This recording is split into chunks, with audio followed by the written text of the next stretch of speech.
Right, looks like we are back, so the issue's been resolved, and let's resume the coverage. For those who have just joined us, it's round 8 of Women's Candidates Tournament in Kazan. A second leg starts today with same players playing each other as in round 1 with colors reversed. So, and as we already mentioned, that we guess that there will not be a big fight in the sisters encounter. At least that's what we are probably expecting, at least. And as for actually Goryachkina Kosteniuk was probably the most interesting battle when it comes to opening today. And Goryachkina already decided to avoid any forcing character, knowing that Kosteniuk might be super well prepared. On the paper, I would say, yeah, so that is the most exciting in terms of opening preparations and this and that. However, yeah, bishop d2 after queen a5 is, I believe, a fine move, but not very principled. However, let's see. Knight b3, queen to c7. Actually have no idea about the theory of this line whatsoever, but looking at it, I can say white should have like a very solid position to it, at the very least. And that's I'm what looking actually at something like rook ac1 or something. That's what actually Goryachkina always wants: a solid position without any forced characters or dynamics unnecessarily. That I believe anyone would want against Kosteniuk. Well, Gunina, I'm not sure she cares if there is dynamics on the board or not, even though she would love to have dynamics no matter against whom. So I don't think that she's quite picky when it comes to that offer of having a wild position. And you know what, actually I'm very puzzled about looking at the other position between Tan Chong-ki and Nana, because I know Nana and she is also a kind of dynamic player, but goes for something rock solid. Yeah, so 2 classical games were previously played between those 2 players. 2 draws. Roughly equal rating in this tournament, even though we had seen, okay, for Zagnidze, I'm sure she was like 25-60 at best, let's say, right? Not sure about what Tan Chong-ki's highest rating was. So I think we had it like it was about 25-20, but it was never higher than that. Something like 25-18 even, but she was never should have been higher after the World Championship win. Well, no, because she was on tiebreak in every match. How can she gain rating but in Rapid or Blitz? She won all the tiebreak matches in Rapid, but she basically threw all the classical matches 1-1. So she knocked out some people who are higher rated than herself. Okay, but it's very little rating actually difference at this stage. Okay, so what's so puzzling about this position? You have to play some opening, right? So Nana went for this, and then it's okay. One of the legit systems for white. So you wait one more move, so that black puts the bishop on b7, and then you take on f6, take on d5, go b4, playing some sort of, well, not exactly a cause, but some sort of a minority attack. So you're planning to move those things forward. You plan to press on the c file. For this, you have to give the bishop, yeah. Question, can I also have a setup like g4 in these positions? Or this is not fitting the character? There is always g4 in these positions, but for that you have to ask Shah Mamediyarov, who tried g4 in Queen's Gambit, like in all the, well, I'm sure he tried it here, like move 6, move later, yeah. Well, essentially after e3, h6 you can take immediately on f6 and go g4, or perhaps h4 first. That's what they were doing. Yeah, you start with h4 and the very next move g4. Here, you know what? I would say that it does make sense since the bishop left to b7. It does make sense. Well, once again, perhaps to start with, with h4 and then g4 later, but then it could be that the bishop would be should better have on been d3. on d3, yeah. Oh, that's like a normal theoretical line. c6 is one of the moves. I believe you can try to play an immediate c5 as well. And I mean, just for the structure issues, I think a move like a5 here would be wrong in terms of b5 as an answer, and then you would always suffer with a pawn on d5, yeah, I suppose. That's sounds right, and that's how my, let's say, my perception of this position was. However, some people played. Maybe not a5 right now, but this structure. I mean, again, it depends on where the pieces are. But yes, like from structure standpoint, you're absolutely right, because the d5 pawn cannot be protected with c6, right? And plus the c6 becomes a sort of an issue in later stages. Like for instance, knight d7 castles. You want to get this knight on e4, so you go bishop e7, white does something, and then when you go knight f6, knight e5 happens, and then the knight heading towards c6. So yes, a5 b5 inclusion is has to be played with great care. So what white usually tries to do here is nevertheless to play a4 b5 at some point. At some point to play b5, yeah, or maybe just b5. So, but first you probably have to play moves like queen b3, rook b1, various moves. So ideally you want to apply as much pressure as possible here on d5, and then to go with b4, b5. But still, I would say this is not Nana's position in terms of what she likes. I mean, like from her style and what kind of position she likes to have. Well, obviously, like for me, this is just a surprising choice because I've known Nana more than 20 years, and I know that she loves dynamics. And well, this is actually a well-known draw. Very likely. Because actually, even I analyzed it with white at some point. Very likely that this is a draw. So g4 and move16 in this position. I mean, I stopped analyzing the Caro-Kann. I remember there were plenty of force draws. But this is one of them. Lines, plenty of tries for white to actually put some problems, and that's one of the most direct, but at the same time, again, if black knows what to do, it's just a draw. Bishop g7, h6. Queen has to go to f6, and at some point it starts to be like forcing moves for both colors, right? And then you take on d4, and I give the perpetual. And rook g7. And that should finish the story, because I guess queen takes g7 is not a nice option in terms of material and probably other terms as well. All right, so this game, we can say, is basically done. Yeah, that's understandable. As we said, yes, you are right that some people would, reconsider and try to play, but okay, that's their decision. So we are not stopping all that much on this game. Let's see, what else do we have? Well, actually, it's interesting to go back to Katarina Lucknow against Gunina in terms of, switching the color, but not the opening. Yeah.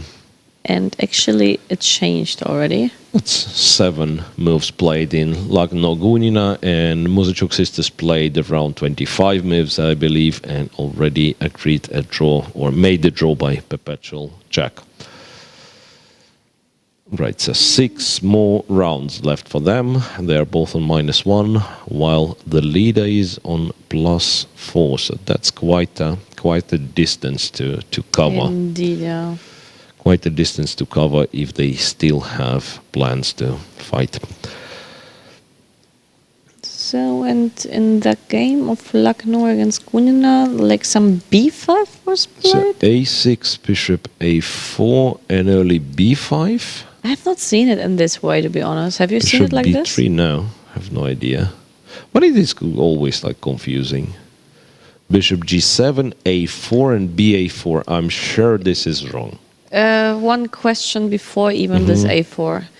Just imagine I would go for D4 here. You take? Most likely. And knocking knight G5 is not in. I mean, I was thinking like I can do something about F7, but probably it's. There is always knight H6 H6, at the very least. A4. Yeah, that's why an early B5 should be wrong because of A4. Even though I don't quite understand. Why not Bishop G7? Can this be played? And why not B4? B4? Okay, it's a bit I mean, it's on like the white squares. It's a bit strange, but still, I believe it's still positionally like more wise than to take on A4. No. Yeah, like BA4 is really at least from really the positional weird. point of view. B4, it's like the general feeling of this move. It's like it's always wrong, right? I mean, even though I don't have the direct answer, why not B4? Well, I can imagine, say, white goes A5, for instance, and then. Yes, and okay, plays on the A6 weakness for a D3 lifetime. Knight goes there to C4. BA4 is really surprising. I'm not even sure how to take back. I mean, I tend to. What is your intuition saying? My intuition says you have to think, dude. No, I mean, like, just if you had 1 second to decide, what is your move? Rook. It's funny, minus bishop. Rook. The bishop is good on A2, G8. I know, but on the other hand, like, the rook looks, I mean, a little bit strange there too. Why? But I don't know. Why? It's fine. I was just so like at some point D6, bishop D7, but probably then you have spent A6. 2 moves misplacing the bishop, which I believe has to be on B7. Yeah, I think rook is probably more. Bishop A4 was played. Knight G to E7. That's underlining the intuition between man and woman. Also seem to be very different when we speak about differences, I guess. Let's say we have a very limited sample size so far, so we don't know.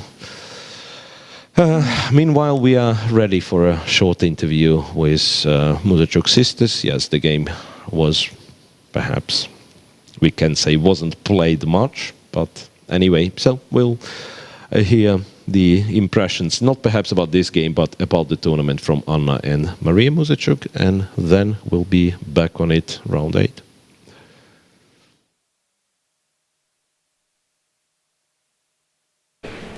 Maria Muzychuk and Anna Muzychuk are here with us at the press center. The game just finished in a draw, and actually the second cycle of this tournament just started. So we have, let's say, kind of like a second period of the event. These 10 days which you spent in Kazan, was it a long period for you, or just time flight here in? For me, it was just the usual. I can't say it was so long or short. Well, there have been a lot of free days, which is quite unusual as for the tournament. So maybe we can say that we didn't play so many games. But I can't say much about it. As for me, this tournament is really very long, because usually I play less games. Okay, it's not going as we both expected, but still 6 rounds ahead, and we can change the results in the future. Yeah, I mean, how can you estimate how is it going for you so far? Yes, Maria, you said that it's not like what you expected, let's say, but still, I think you managed somehow to put your strengths together and showed good play in the last round. So, how do you estimate from your point of view, and what did you do to change the track of the event? As for me, I think later it was better than in the beginning. I didn't do anything special. I just played game after game, and 6 more rounds to go. And for me, it's also better than it was at the beginning, so I'm glad at least about this. And actually, in my opinion, it's not only about the preparation for the tournament, but also about the shape during it. So it's impossible to predict how you will play the tournament. And just was wondering, are you helping each other while you prepare for the games here, or you are preparing separately? We discuss lots of things, but of course the direct preparation, the memories in the lines, we do it separately. Yeah, sometimes it's just very difficult because she has to play her own game, I have my own, so lots of variants to repeat, so sometimes we just don't have the possibility to help each other. Yeah, of course. I'm asking these questions because you're unique players here. You are the only ones who are, I mean, you're sisters, and I just wonder if you also follow the games of each other while playing your own games. Of course I follow. How can I follow? It's just impossible. Do you worry? Yeah. Well, when you play your own game, it's like you're more focused on your game, but still, of course, it's like, what's going on in my sister's boards? You always have this question in mind. Yes, of course, I also follow the games. I mean, even during my own game, I go to the restroom and I see how my sister is playing. So now I think it's time to speak a little bit about the prize fund of this tournament. I didn't touch this question before, but it's still impressive. You know, it's 200,000. And can you say that chess players of your level can have quite decent life?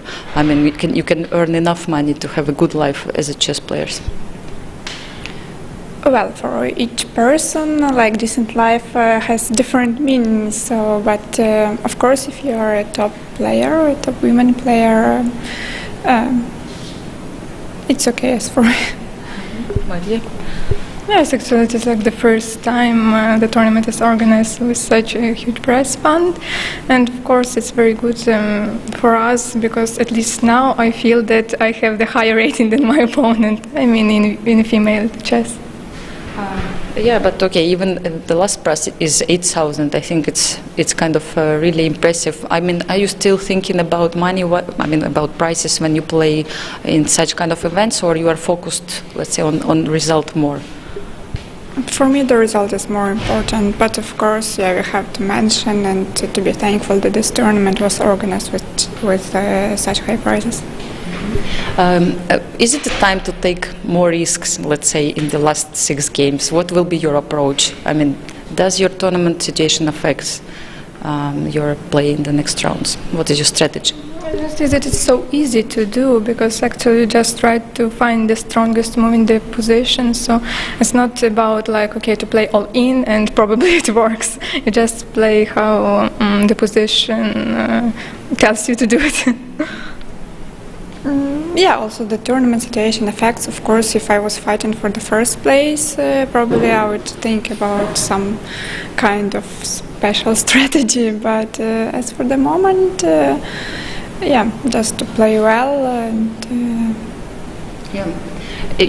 Are you still enjoying actually playing in this tournament? Because sometimes I see that the tension is so high that it seems like a really hard job and there is no place for enjoyment. Do you still manage to do so? Difficult to say. Also, again, if you start well, your mood is different. But for me, yeah, as I have said many times, I just play game after game. It's true that it's really very hard to enjoy when the tournament is not going so well. But still, we try to walk in the evenings, and in some part, I become more relaxed. Okay. Thank you very much, and all the best for the next rounds. We're expecting an interesting fight. Thank you.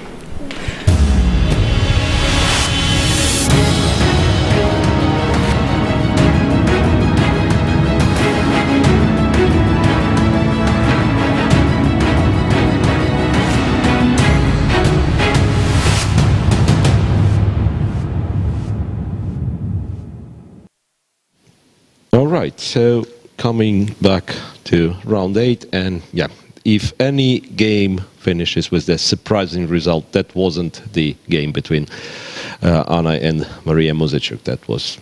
That was expected. Okay, so they move on. Yeah, I believe that these are like not updated the points yet, right? So they had yeah, so it's 3.5. Right, but still on -1. Yeah, it's not such a pleasant. Well, depends on how you look at it, because it's a lot of players on -1. Like before this round, you can say that you're sharing the 9th or whatever it is, 7th place. Like so you have only Tanjanagi behind you, or you can say you're very close, like place 4. You're even very close for a medal still, Yeah. even Which with is minus like one. medal in this tournament. Means nothing but good money, maybe. Yeah, that's quite a difference. No, I Quite a think, difference in the prices, money price. yeah. So that's still very important. I mean, at some point, money could be the motivation to play. Like you lose chances to fight for the win, first, but then still, the difference between third, let's say, and fifth might be severe, yeah. all right. What we were discussing? This one, Lagno versus Gunina, right? Or I don't know. We are shown Tanjongi, so we actually have to move. Yeah, few more moves were played in Tanjongi versus Zagnitsa, and yeah, all fair we were. And on air you said that as well. It's not Nada's position, and I tend to disagree a little bit because it might actually become quite, let's say, quite dynamic, quite sharp. Yeah, and it's very strategically complex, which which might be good for Zagnitsa again. Because actually knowing Tanjongi and maybe sometimes playing too fast, she may, she may be imprecise at some moment, yeah. Rook e1. I'm already not sure why would you need rook e1. Maybe she wants to play bishop f1, then c3, bishop g2, and preparing e4 anyway. That's the idea of rook e1. Yeah, it's like e4 is very often the case. Yes, I mean, and it's it's very a often you want to play e4. Black's options, I mean, it's like black, first of all, has to be ready to meet e4. It's one of the ways to do it, if I'm not mistaken, is that you do this, and then, okay, if e4 happens again, then you just do not react. Because this kind of, well, that's not a good version, let me tell you. Yeah, because this attack is hardly realistic because black will be in time for c5, but here b5 is an issue, of course. B5 and then d5 pawns hang. Yeah. Then I'm not quite sure. It's, again, I'm looking at this from Zagnitsa's perspective, and that I assume she wants to play for a win with black, right? And that's why, because again, after e4 you might as well take. When the knight takes, you move, let white exchange, and perhaps it won't be a disaster, right? But then if you want to keep as many pieces as possible, maybe you want something else. Okay, I could start anyway with rook e8 maybe, and just to let you for play. The moment, yeah, for the moment, let e4 you play is not bishop somewhere, and then I decide what to do. Interestingly, yeah. Again, if white was planning for e4, then the whole thing with putting a bishop on e2 is not that clear. Because with bishop on d3, I would go e4 here. In this but then maybe with the bishop on d3, at some point black could have had c5. Not now, but I don't know, because, okay, the queen on b3 was also not necessary to play when so the bishop is on d3, so it's, we can agree, arguable. so that's kind of moves from different setups, right? I mean, so if bishop d3 would have been played, then perhaps white would not go queen b3, and perhaps black's reaction would be different.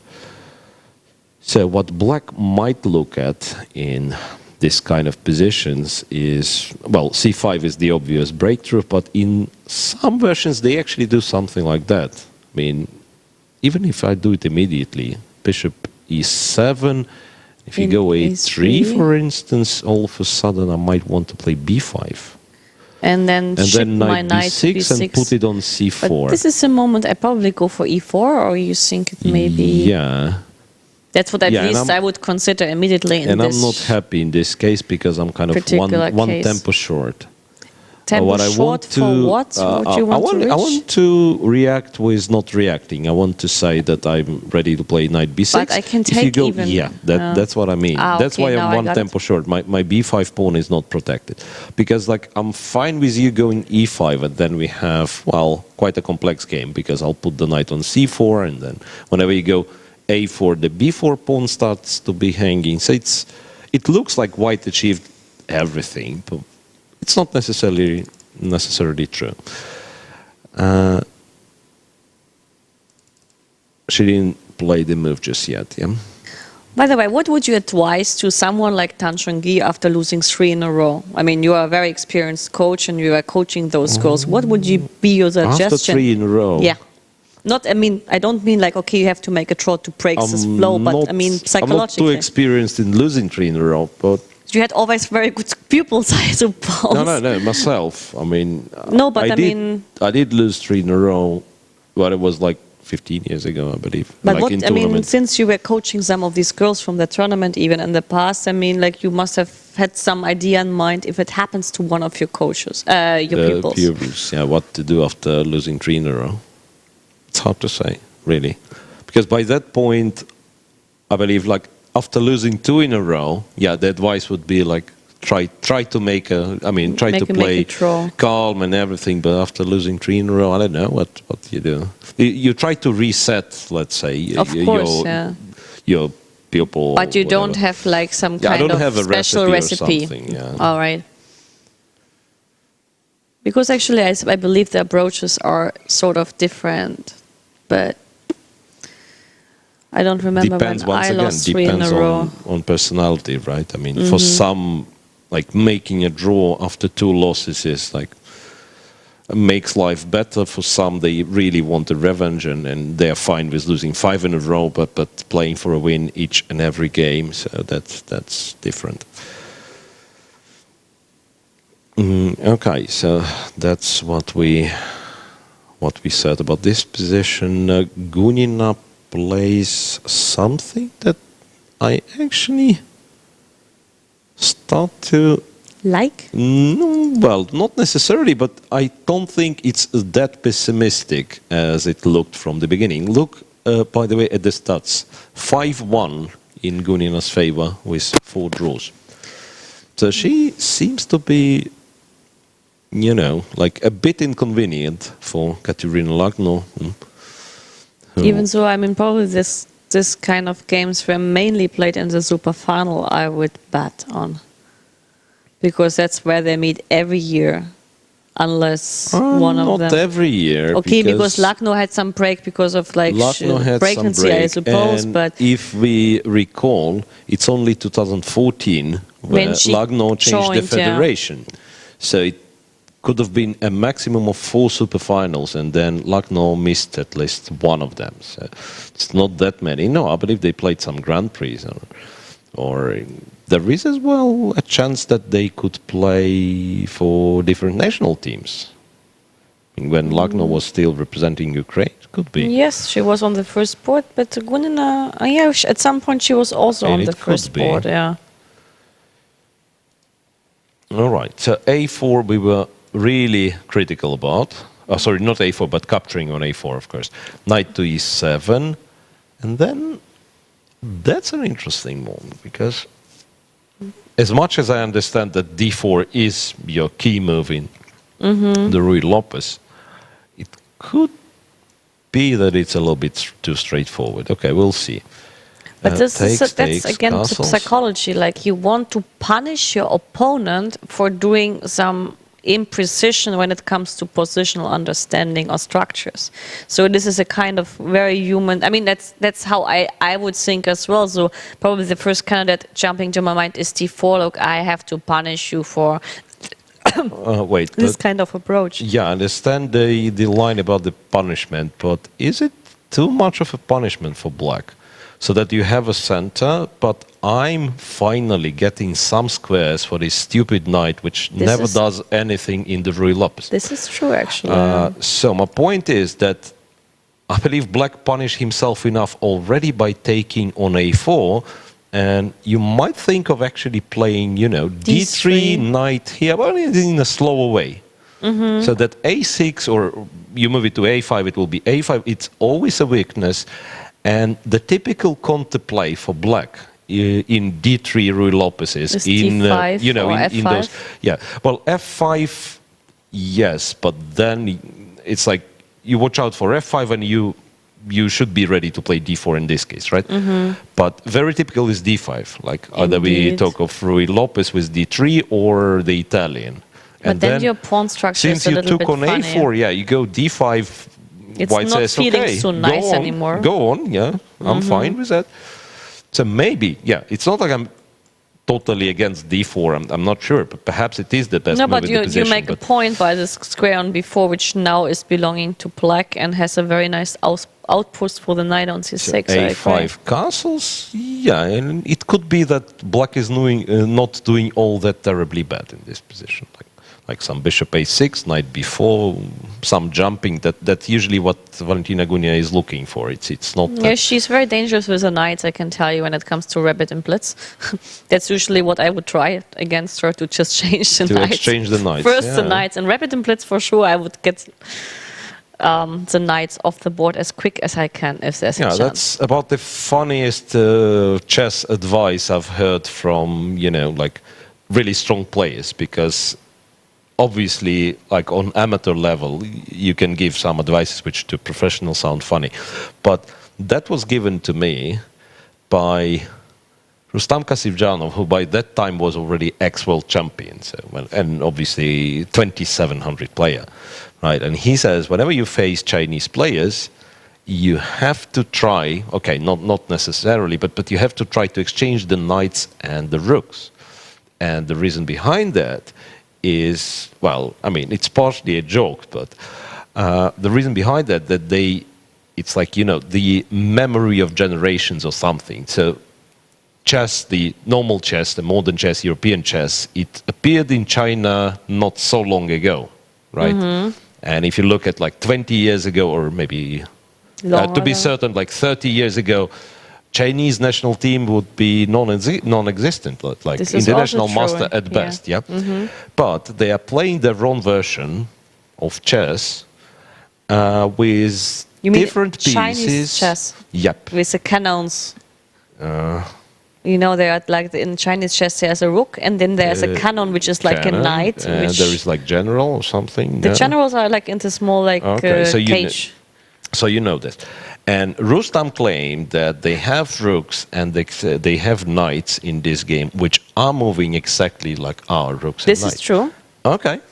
So that's why they know. I mean, so the memory of they've been playing this game for ages. So basically, you get rid of these two pieces, which have the only similarity to chess, and then they would have to play by themselves. Have to play the modern chess, where you're supposed to be better. Yeah. So that was. No, I got it actually. That was a bit funny, but I learned the Chinese chess rules by my brother, who lives in China, and he's playing Chinese chess actually against Chinese people on the street, and he's doing quite well. But, I mean, I can tell you Chinese chess is a way more tactical over normal chess, much more tactical, because you will get confused by these cannons who attack you indirectly if some piece is in between. So try Chinese chess and you will plunder immediately, I can tell you. I don't need to try Chinese chess for that. It's quite challenging. I can blunder on the regular board. Okay, so in our game, bishop a6 followed. Rook e1, I guess, is a normal response. Looks very And now natural. knight b4 and... No, yeah, it could be that you go knight b4 immediately, not waiting for, say, d5 or something. And now, of course... you kind of want to go knight d3? Maybe at some point we have to play bishop b5 to exchange that one, or you want to go with rook e3 here, which looks a little bit unnatural in some way. That's a question, What do you want to do here? I was thinking that maybe you go bishop g5. And if knight if knight d3, looks like I can play rook e2. I ignore it, right? And if I play h6, I mean, just to knight f4, rook d2, d5. I cannot play d5 yet, or can I play? I mean, I want to play d5, and if e5, then g5 and knight f5 and get Gunia style kind of stuff. Right, but d5 is committing. Honestly, I know. Looks very risky because. But that's what I meant. This is like her style to go for the most risky approaches. I agree. She can do something like that. I'm trying to be Gunina now with and black. Then, once again, for this precise reason, I wouldn't mind d3 and a move before. I probably would not mind capturing with the rook, having in mind d3, so my bishop stays there, prevents or makes it awkward to play f5. And, okay, greedy chess. I believe there is nothing wrong with what Lucknow is doing, though. believe next move.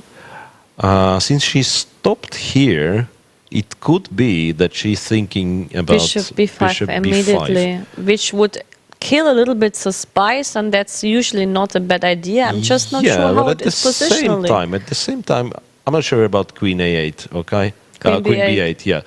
But at the same time, like, you exchange one pair of minors, and then the knight is not so stable on b5, so if you just leave... If you just leave, I'm not sure if it's all that bad for black. Okay, I'm putting this one here. I'm very happy to escape with the queen, because bishop g5 is very annoying usually in such structures. I mean, if I still go bishop g5 here, you go knight c6? I was hoping to, even though I'm not very happy now. Knight c6, d5, and then I don't have you don't have proper so many squares. outposts. Even so, unless I can go knight e5 again. Okay, I would even if I exchange and go queen e2. Yeah, I mean, it's probably still better. I'm not very happy with what I'm doing after queen b8 and so on. d5. It could be that d5, yeah, especially with exchange of light square bishops, could be that d5 is not such a terrible idea. Somehow they play it in, I'll say, in various lines. But anyway, rook e1 seems to be more principled. And the bishop on a4 is, well, useful. It was already played by Lucknow. Yeah, rook e1 played. So after knight b4, maybe we will even witness bishop g5. Yeah, we'll see. Meanwhile, no move from Nana Dzagnidze after rook f2 e1. That's the position. So already quite some time spent.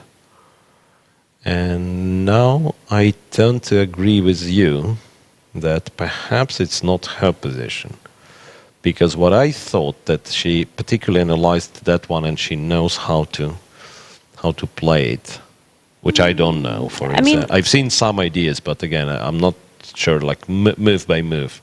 I mean, honestly, like, I know that Nana feels the Nimzo-Indian, especially she feels well. Sometimes, however, like when the Nimzo-Indian becomes like forced with, probably with queen c2 lines, there are some forced characters connected to e4. Then, of course, like she struggles in terms not by knowing the best or like the most precise theory. She would go for some sideline and she would maybe face some troubles. That's what I've seen in her games. But yet she feels the position of Nimzo-Indian, because also it gives you dynamics due to the fact that sometimes white tries dynamical play herself. Just this kind of position, if white keeps a try, it's not natural, let's say, at least for Nana to play it. It doesn't come natural. And the time management of both already underlines that Nana has to search for moves. Yeah, that's clear. And then, coming back to the game of two Alexandras, the game of the leader of the tournament, Alexandra Goryachkina and Alexandra Kosteniuk. It's the same. I think we can say it was a clever choice by Goryachkina. Yes, it was a very clever choice not to go for the concrete stuff. To extinguish the, let's say, the possible fireworks around this point, just to go bishop d2, check here, castles. I'm not sure if all that is like forced, best, whatever, but looks like white is getting somewhat symmetrical structure with and that's easier what's play. Usually like queen e2.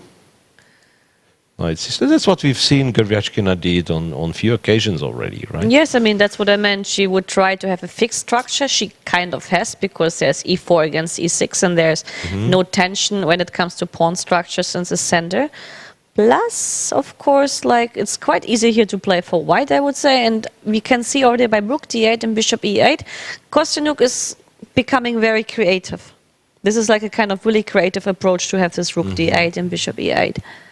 And I'm not sure what is the Which usually is the ideas? bad sign. Yeah, when you become creative in like symmetrical positions, that usually is the bad sign. Well, I would just say, like, since my coach now in the European Women's Championship told me everything about fixed pawn structure and static pawn structure, he would have told me, like, okay, knowing his approach, I know that Kosteniuk, I would say she loves flexible pawn structures and Goryachkina loves fixed pawn structures. Just when we speak about structures and the preference of players. But of course I can be wrong because I didn't study both of them deeply, but I've played Kosteniuk in over 100 games, so I would still bet on the flexible pawn structure What I preference. can say that in fact bishop d7, bishop e8 there is nothing wrong with. There's nothing wrong with that because the bishop is anyway disturbing a little bit in plex. That's very often what you do, because if you're like, well, there might be two cases. If you are in time, okay, that's a different case anyway. Yeah, so usually with bishop on c8, you are thinking like how to develop the thingy, and then if you are in time to go b6, bishop b7, of course you do this. Yeah. Here it was, wait, no, don't go bishop c8, of course. Here it was not possible at all, because after this check on b5, well, she could theoretically go with the knight, right? Knight d7, but she played bishop d7, so the bishop was already on d7. And then it's absolutely normal, kind of legit. Another question I have, it's too much. Instead of playing like this, is there an option? I know it looks probably too unlogical, instead of all these plans as rook d8, to take on c3, to play e5 and to put the bishop to e6. But probably I'm too slow in terms of f4. I want to reach like e5, knight c6, bishop e6, or even preferable to change one bishop. And this should be rock solid for black, because there's nothing coming on d5, but f4, I guess, at some point might be a tactical problem. Could be f4. Honestly, not sure if you equalize if I just play like that. Knight c6 and start bringing the rooks. Bishop e6. This guy is not... bishop e6. You have knight c5 even. There's some boring move like f3, rook here. There's still two bishops, Yes. It's not that easy. So I believe Alexandra is right to try to keep these same pieces on the board. Rook f to d1 was played, and I believe we are ready for quiz number 8. Since it's 8th round, it's 4 p.m., so roughly 4 p.m. We've never been on time, let's be honest.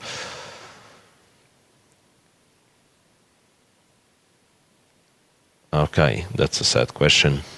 Oh, I would guess one name, but I could be very wrong. This is the first time I'm not sure. I would still go for one certain name. Absolutely sure who that is. You see, she was the history. first woman in the history of chess who could compete with the strongest man. And she died during the World War II. Just by the first line, I would think of, well, the girl who's still alive and who could compete with a man and is not active anymore.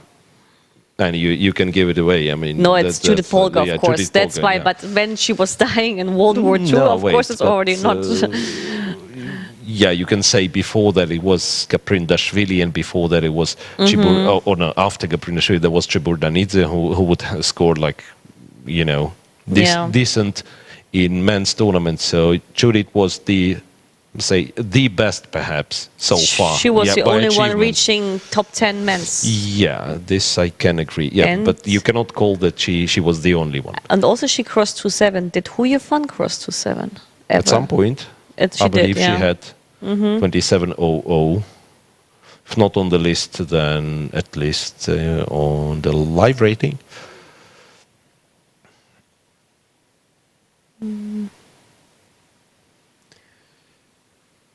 Yeah.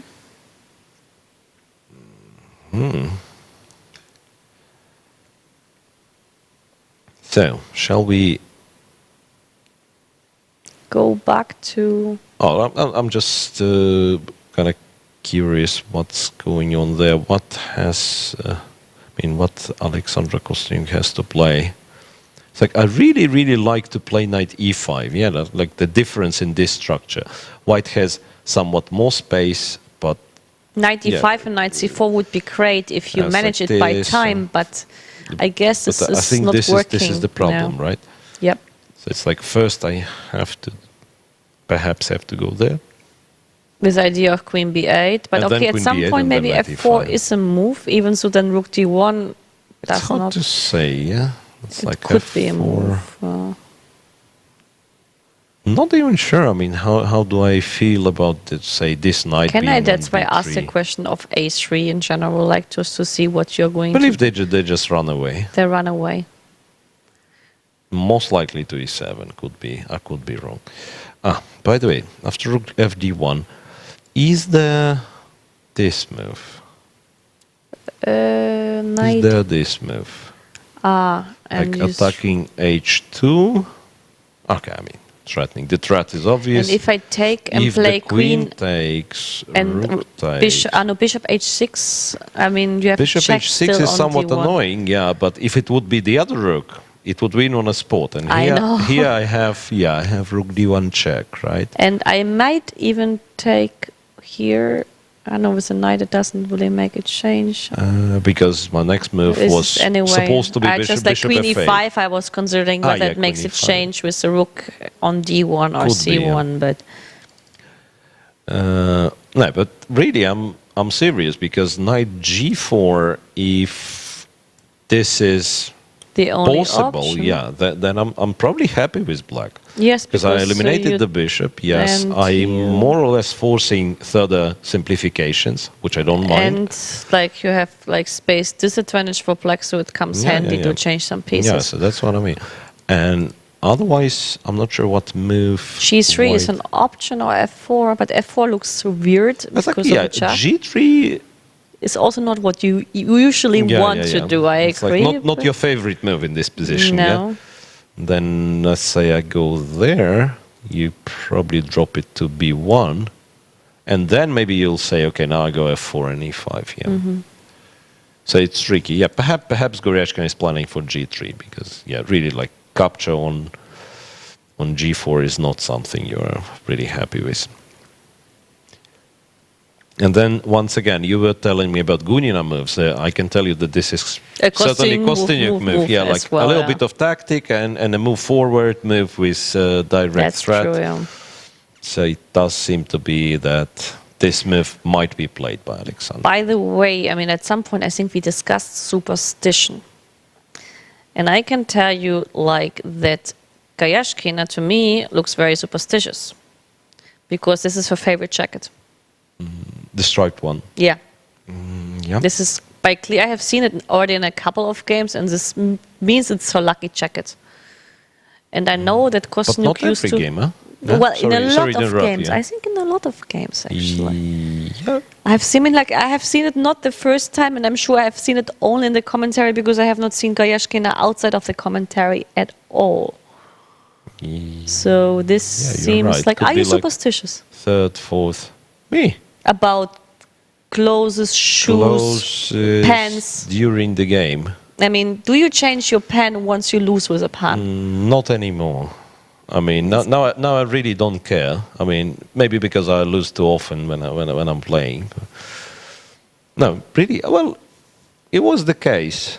I think the pen was the only thing. Like I used to have, well, not necessarily a good pen, good, like, but yeah, the one which is comfortable, the one that I brought from home, and the one that I would use until the moment that I really lose But the game, after which I might change it. Now imagine this very sad case about the superstition of the pen with the new FIDE rules in international tournaments where you're not allowed to bring your own pen into the game and you're bound to the pens given by the organizers, which are every day the same pens. And now imagine you're losing a couple of games in a row with exactly the same looking pen.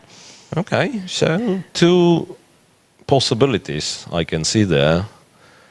It's either you fight for your right to bring your own pen, or you give away your superstitions. Yeah. Yeah, but there is really a lot of Superstition. superstitious guys, girls, whatever, the players in chess, right? It's like same way to the playing hall or well, essentially you want to copy the hairstyle. routine. Yes, You want to copy the hairstyle routine or that kind of brought you the victory, not your brain, not your even coach or food. preparation. Even food. Food. Even Really? with food, yeah. I mean, like No, you come think, on, I can't stand it. Like, but you know, like now, Alexandra Goryachkina takes off her lucky jacket. And this reminds me of Kasparov taking off his jacket and his watch once he was confident that he's better. That was basically his usual way to demonstrate his superiority. if we think of this one being the, let's say, the sequel, or how do you call it? Yeah. Of round one with colors reversed. So the results should be the opposite then, Ellie. That means we'll have 4 draws today, right? I mean, if you swap it, I mean, Yes, upside down, actually, it's still yes, 4 draws, this is right? true, yeah. So first round was the only round where all 4 games finished in a draw, even though there have been some like really sharp ones and everything. And you know what? As strange as it sounds, it's not like totally impossible. So we have to, well, that one, Goryachkina against Kosteniuk, which, I mean, can be anybody's game, but there are certain hints that it can be, you know, some simplifications on C and D files, and here we go. It's like, interestingly enough, if, let's say, Kosteniuk gets somewhat worse position, she might still, you know, speculate on the fact that it's such a comfortable situation in the tournament for Goryachkina. It's like, you give a choice, basically. Do you want to play like really sharp against me, but you probably have an advantage, or you can swap everything? And I believe in this situation, you just exchange. Yes, because I believe that even if Goryachkina will not manage to win any more games but draw everything, it should. It's very likely. It's very likely it's still enough because of the tie-breaks rules as well, beating like Nana Tsaknidze in the direct encounter and beating Lagno in the direct encounter, which would even give her, in case she's sharing, wins the with mini these matches. two, Yeah. she wins the mini matches. Yeah. So this is sometimes, but however, could be a problem when you are leading and you are too comfortable not to try to use your chances once they're on the board, because you know draw is fine too. All right. And then finally a couple of moves is in Tanjangi versus Tsaknidze. Rook fe1, rook fe8, and Nana, well, Nana is really investing a lot of time in this one. Rook a d1, bishop e7 was played, and Now, of course, she makes the point. That's yeah, especially since the rook left from a1, so that yeah, you don't want to go rook b1 then. You But don't want to go a3 because a5, and but then how your you a3 solve the pawn. issue? You go b5. But then I have c5 and maybe I don't. You don't have c5. That's or you kind of have, but you have to take with the knight. And you Otherwise, suffer. the d5 is hanging. You suffer on the I'm not isolated even sure pawn, maybe if it for- survives. The d5. Well, it probably does, but it's like it's not a pleasant position. I mean, this is not how isolated pawn position has to be played. Bishop has nothing to do on b7, and as well, yeah, it's like okay, you do have some good things about it. It's like your knight on c5 is very stable, but still, I believe white should be better. So after b5, I'm thinking of alternatives, and honestly, I don't see all that many, unless you can do this. The tactical reason. Yeah, I mean, how would be this kind of? If I take on c6, I was planning to take on b3. I take Yeah, back. you take on b3 and bishop c6. How is this endgame? I mean, it's a little bit strange, right? And if I go rook c1 first here, rook c1. And I don't have rook c8. You don't have rook Yeah, c8 right is- away. I might give you- have some moves like this. Yeah, Anyway, I and was then- planning to put this guy on b4. Okay, rook d1, I go out of it. d1, say I go a5, a5, knight b5. knight b5, and perhaps have to go e to c8, yeah? And you It's still... like a couple of moves away from being knight more or less comfortable. Knight e1. e1? e1, yeah. I mean, I'm indicating bishop g4, knight d3. That was the idea. No, I don't even have bishop g4. bishop No, g4, yeah, then the knight is then of hanging. course, no, like. Yeah, I actually thought that could be this one, Yeah. but then I'm I think probably already. fine going even- for opposite colors. Yeah. Okay, hard to say. Hard to say. But anyhow, bishop e7, yeah, it's Forcing. asking for b5, practically forcing b5, and it was just played. So Tanjongi is not spending too much time looking for, And by the way, Kosteniuk did not go for knight g4. I wanted to say for non-existent alternatives, because b5 seems to be, seems The to only be the move. Yeah. Kosteniuk didn't go for knight g4. Kosteniuk played a7, a6, which is reasonable. You want to stop knight b5 jumps. If we talk of Kosteniuk's position, a7, a6, typical. Yeah, you want to prevent some knight b5s, and as well, that's the other thing. In case of a3, now you can go to d6. And again, asking white a somewhat Yeah. awkward question. I mean, how do you deal with But now I the have fact at that least the h2 option being of. attacked? So g3 anyway, or h3 maybe now, unless you want to. h3, then it's kind of more of a drawback of having the pawn on e4, because, well, typically what black does in such situations gives a check. It's like almost every time it's I'm clever to give a okay. check. So King h1 and then King bishop h1, f4. Bishop f4, yeah. And then if The we swap black these squares, bishops, yeah. I mean, I have some jumps here or here. That makes a point. So g3 then. Yeah, so I would rather imagine that, the a3. Yeah, first of all, a3 is not needed. Let's agree on this, yeah. G3, and then, then we say, okay, we provoke g3, we are happy. By So the way, again, some actually, rook when we c8 speak and so about the bishop on b4, is there a chance in this position to play knight b5? Nevertheless, If there's a chance. I mean, I didn't make the calculation. I is. leave this up to you, the well, calculation. there is, but I believe that will be... And then you take with the queen The way on to b4. react, If I yeah. take on b4, I want to have some knight c7, I but have no idea. Maybe I take with the knight as well. and knight c7. It looks like it's not sufficient. You can, We might start, exchanging some tactics yeah. here, and I'm not sure if white will... I don't want to make the If you calculation. take there, I'll just take back, yeah? Yeah. And And you otherwise get I'm back. attacking on c1. Okay, doesn't Could work. be... And once again, I mean, if this for some reason doesn't work, I always have rook c8. I don't care that much about the bishop on e8, yeah? Goryachkina moved something. Moved something which e2. is... no, bishop was on e3, right? No, bishop No. e3. Bishop Okay. e3, okay. But now knight g4 is not an option anymore. Not an option because d3 bishop is protected. Bishop d6, however, still is. Because now at least it's an indication of playing a6 as well to just stop knight b5. That's like bishop d6, then they probably go g3 and yeah, we'll see.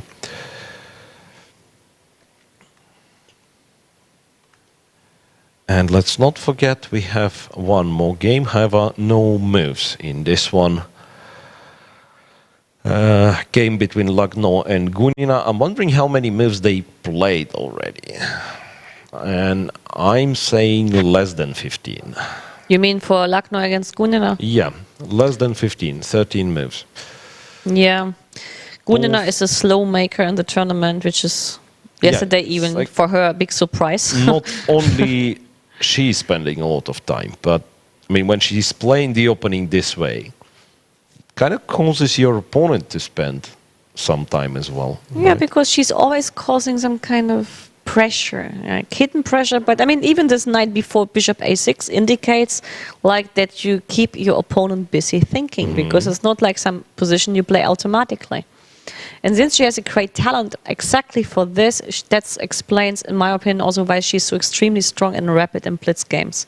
Because she manages this kind of things naturally, and that's how she kills the opponent's time. even though he or she is slow in herself. Rapid and Blitz, I mean, it's very important to see what's what your opponent has blundered with his next move. Yeah. I mean that's the most important thing. But even on a very high level, if you check those like Blitz games, yes, I mean it's like very tough positional fight, and then it ends up with someone blundering a piece or a rook. Anyway.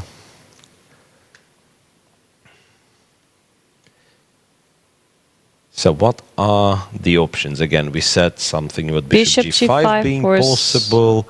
Rook e3 kind of feels awkward, right? It feels not right. Also, like even rook e3, at some point I have to think of a move like f5, which would be in the spirit of also this. This one kind of wins an exchange. I'm not sure if I'm too happy about it, because that's the bishop I would prefer to keep, but this is already sort of reason wins an enough, exchange, yeah. so But I even would be scared of a move like f5. Maybe it doesn't work. So but you don't go with rook e3. Nah.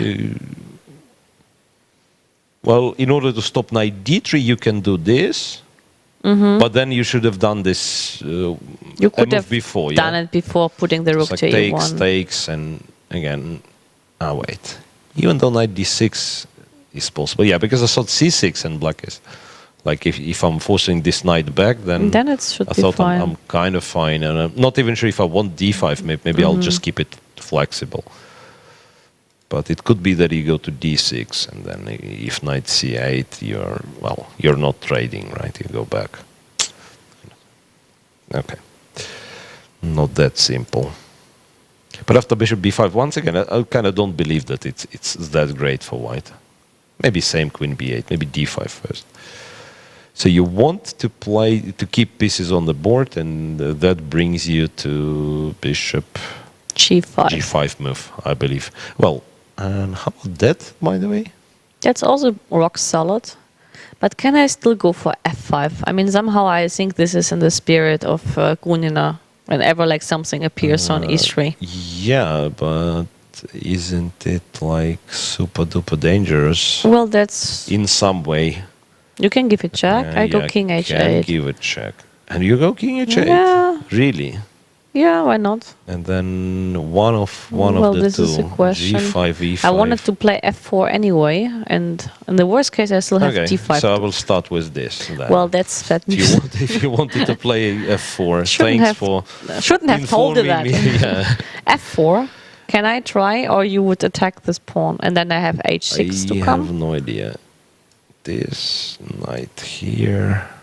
And if then I don't. If I start with h6, I cannot. No, h6 well, it doesn't work technically then. No, this could be too much. Yeah, it's like f5 feels too risky yet.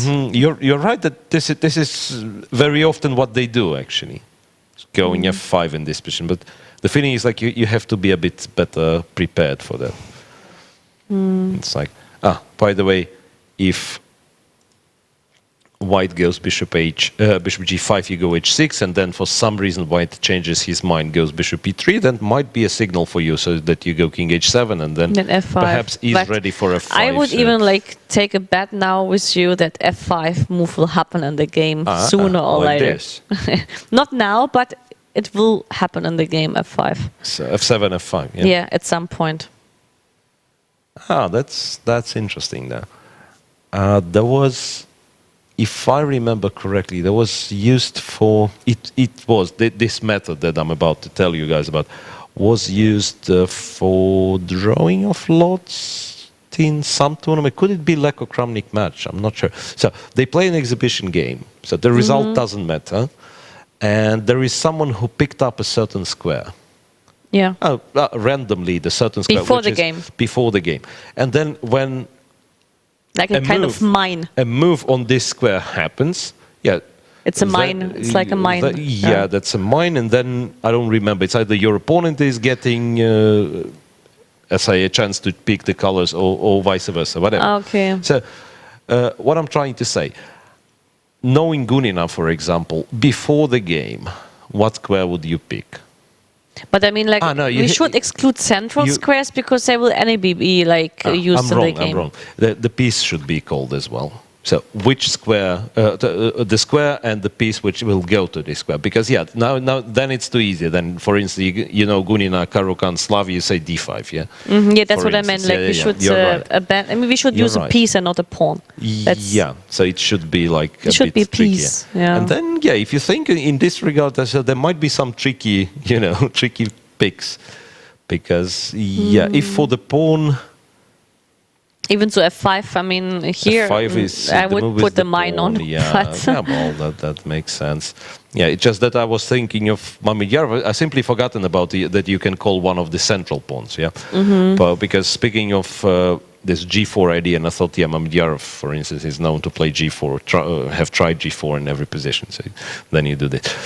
Knight to E5 is the move that we didn't look at all. oh wow. And this means that I believe we'll see some fight immediately. This is what happened in the game. That's what happened, and if the official relay of moves is correct. Well, speaking of, maybe I'm wrong about immediately, but there are options. I mean, there are various options to set this game upside down. You can go d6. And the idea And I is, don't believe that the idea is to go back. but the right? idea of 97 So is mysterious. 97, Yeah. and then, I mean, I don't know, you probably have some options to second exchange. That's Okay, but after possible. 93, I could Can go take on knight d3, f8 and then play for bishop instance, you e3. take on f8, I take... And bishop you e3, mean yeah. you avoid Yeah. this position being crazy, right? For example. I agree. Then let me try the other option. After knight e5, I have c7, c5. How about that? I have c5. After So- knight e5, yeah, c5. c5. I still take on Attacking this d7. thing. You take on d7, I take here. I take on... You take on f8. Well- Okay, cooperate, Ellie. You take on f8. Okay, yeah, I take mean, on f8. I'm cooperating. Of course, there might be other moves, and then I'm not sure because actually you might take on c3 and then I have to find a move that's which what I don't thought. like. you That's know? what I thought. I mean, I have no idea if the move exists. Who is better, white or black? I don't care. I believe that Gunina will be really happy if this position happens on the board. Doesn't matter the real evaluation. And yeah, well, the problem with c5 might be that once again, white might just, deny all the fun and say, okay, I'm going bishop e3. I don't care what you're planning. Yeah. That could be sad. That could be sad. Because, and again, d6, we were 97 doing that. and rook e8, Yeah, for example, could and now be- bishop yeah, g5. but then bishop g5 is the point, and then knight f6 and everything. I still feel like there should be something in this.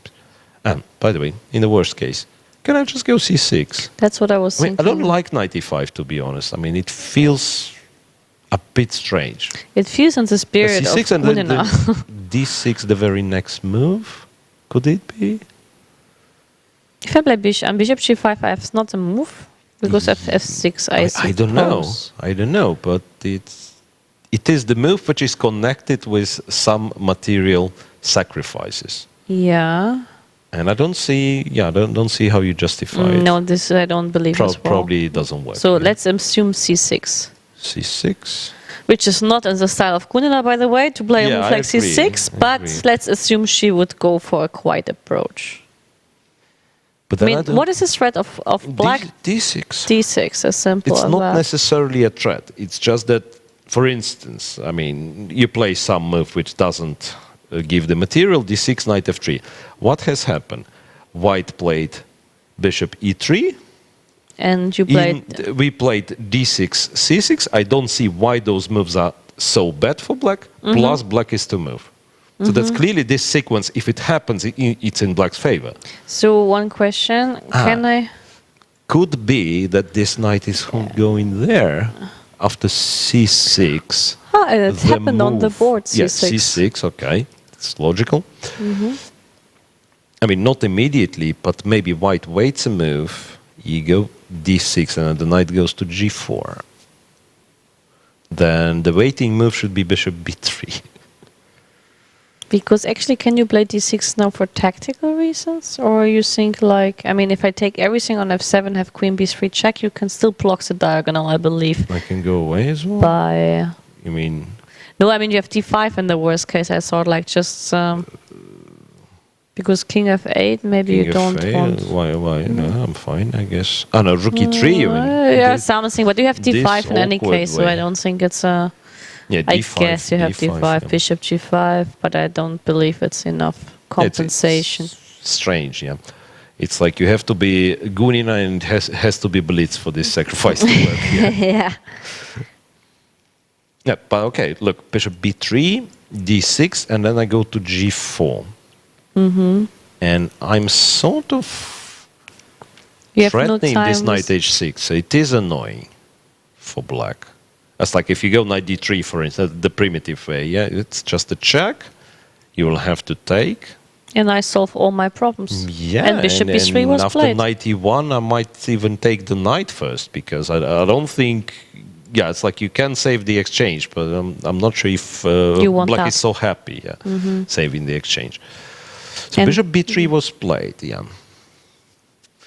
Now... Plus, after d6, I have also knight c4, and I attack a5 as an alternative option.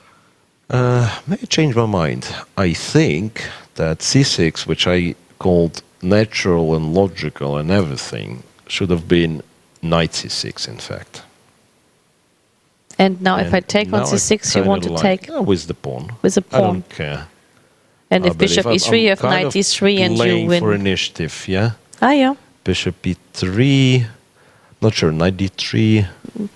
d3 Would- you take on c6, could be And rook this. b8 even. Does it matter so much? Yeah, but I mean, again, if we are talking about dynamical, so this is dynamical position, yeah? This is what we expect that Valentina might want to have This on is the true, board. yeah. Okay, we'll see. c6, bishop b3. Still, like, yeah, if there is any piece which is unhappy about c6, is this knight on e7. That's what I mean. That's why I wanted to change my mind and to go with this knight, yeah, because I played the line, okay, not exactly this line, but the, say, a6, knight e7 line, which is very similar, right? yeah, I mean, in many it is, cases, yeah. you go g6.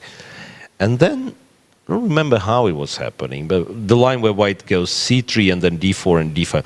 Then in some positions you just look at this knight on e7, you cannot really No, I got find the a point, place but for actually him. this is for already it. by a theoretical point of view a little bit dubious for black, these lines.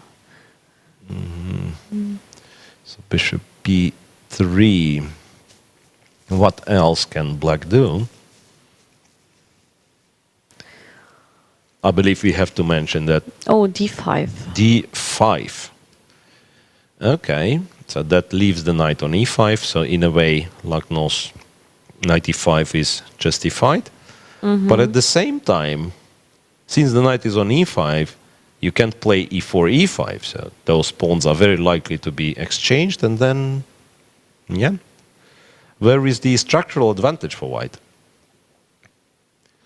It's gone, right? You take I mean, on if you d5. take, yeah. I would think of taking with the knight, but I'm not sure if it's possible. If I take... You mean taking on c6 now? But you take on Doesn't c3. work, yeah? This, You I take guess on it doesn't c3. work, yeah. Take on d8, take on d1, yeah. Take on f7. No, it doesn't, yeah. No, I mean, the it line looks- kind of goes on. It's like takes on f7. Rook f7, and this is, I don't know what. I want to say I want to take on a5, but and I don't see the obvious refutation, but it's like two Actually, Lagno pieces down, so already that's too took much. on d5. So she took on d5, right? And then I don't want to take like this, maybe for no reason. But it's. I mean, logically speaking, since you said like the knight on e7 is weak, it's nice to Yeah, exchange yeah, of course. e7 with c3 from this Of course you point of want to- view. Yeah. Of course you want to take with the knight, yeah. Because I'm really scared, yeah, to leave the knight on e7 as well. There are some possibilities of bishop g5. So of course you want to take with the knight, which if white doesn't have anything straightforward, I would claim that it should be just fine for black. Yes, I understand. I mean, there are some squares, like you can say, okay, I go knight e4, I go knight c5. Well, black also is pretty solid, like has squares for all the pieces. So it's like a big fight, yeah?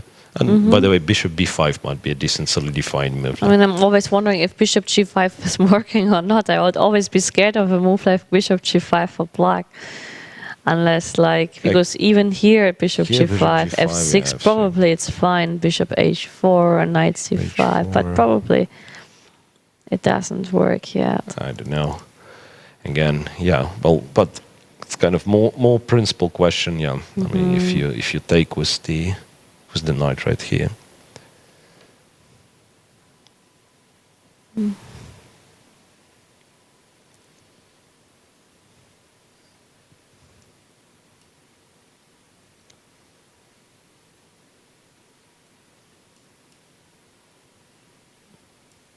This, right? I think knight takes d5, unless there is something. I mean, knight takes c6 we discussed. I guess knight takes c3 was a problem, so. Yeah, I'm still like not 100% convinced. Knight f7. 7. Yeah, let me say knight f7. I mean, knight f7 is weird because since it's not the queen but the bishop, I know that this is not a huge threat, in fact. I Because know, you'll- but you have no square for your d1 knight in any case. I guess. You can take on f2 and have knight e3 check, and Yeah. we continue our Yeah, so party. probably this doesn't work at all, yeah? It's like check, king goes, but then this knight is even protected. No, it doesn't work for white. So there is no knight c6. But it's too late because already c6 takes d5 was played. But this is a quite fast decision. I mean, because Agree. here, if you have the chance of knight takes d5, you would calculate and use it. Because now at least the knight on e7 But is maybe still... everything's It's still fine, calculated probably. previously. It's still fine unless bishop g5. No, but again, bishop g5, it's again f6, all the time f6, yeah? By the way, when we come to the point about calculation previously, I had this discussion with some young grandmasters, like how much hard working are you during the game when it's your opponent to move, in terms of expecting the move or knowing already like kind of sure what two moves to expect and looking for an answer, whether you would bother to do that and to work during their time of thinking, or whether you're like rather someone to go for a coffee or to have a rest. Because this question I was asking the young Jordan van Forest, and he was admitting that he would probably rather prefer to be like someone taking a break in this moment. Even so, at the end of the game, like after like 30 moves, time trouble would appear, and then I sometimes wonder how wise it is to use the time of your opponent, guessing the moves already, and then start to think like what you would reply in order to save time. Yeah, it's hard, and again, in the vacuum, in theory, right? It seems useful that while your opponent is thinking, you're present at the board, but and you still expect him to do this or this, but I believe most people do it only when they are to move or they are very short on time, so it's like really no time to go away from the board because your opponent might play a move anytime soon. Just this like has a disadvantage that at some point you might be more strong in time trouble over the fact just to work while you're not to move. But I guess this is also like how much energy you lose by this kind of approach. This is also like arguable, of course. Just because you say like she must have or she might have pre-calculated it, and that's why I was wondering actually like how much of pre-calculation. Not pre-calculated it but while take Lagno was decision. thinking, but no, the moment you play d5, you probably have an answer what I'm recapturing on d5 with, so that's what I meant. Well, So you go know that c d5. takes d5 always works, but you can check, well, tactically at least. Knight takes d5, you have to check knight takes c6. Well, how do you know this works tactically? Well, because, well, if I play d5, I should know that I'm not losing a pawn. If I go F6? there, yes, f6. But I mean, you don't know. You have to calculate, right? There is also this motif reappearing, bishop a4 with knight d7 ideas. Actually, this is a point. For instance, you can't go knight f5 because, okay, I mean, you might go knight f5, but you have to be aware of knight d7 and at least Here you cannot save the rook. Yeah, This so is you, true, you yeah. have to go for some. Oops, that's a wrong game. Pardon. Okay, here. But yeah, since I've said this knight f5, now I actually understand that this is what Black wants with his very next move, if he is not under enough pressure. And Bishop this g5 is explains. stupid. Yeah, I just wanted to point out that this is the move you are looking at. But when you understand the Riz f6, I don't see You how. rule it out immediately. Yeah, I kind of don't see how to follow. Yeah, bishop h4 it just takes. And you don't. You cannot don't use. don't have enough pressure on e7. Yeah. So bishop g5 is not a move. Knight g4 I sought for a bit, but at the very least you have knight f5 anyway, guarding h6 and also attacking d4. But this leads us to the point that bishop a4 is a candidate move here. Bishop a4 is the candidate move, right? And then for some reason, I still believe I can do this. And after knight d7, you Knight d7 cheekily take on d4. Sacrifice my exchange. I'll say with the bishop. And I take on f8, I guess, even though it's not rushing too much, but let's For assume instance, I yeah. take. And then I'm not yet sure what I'm doing. You Could be take- this.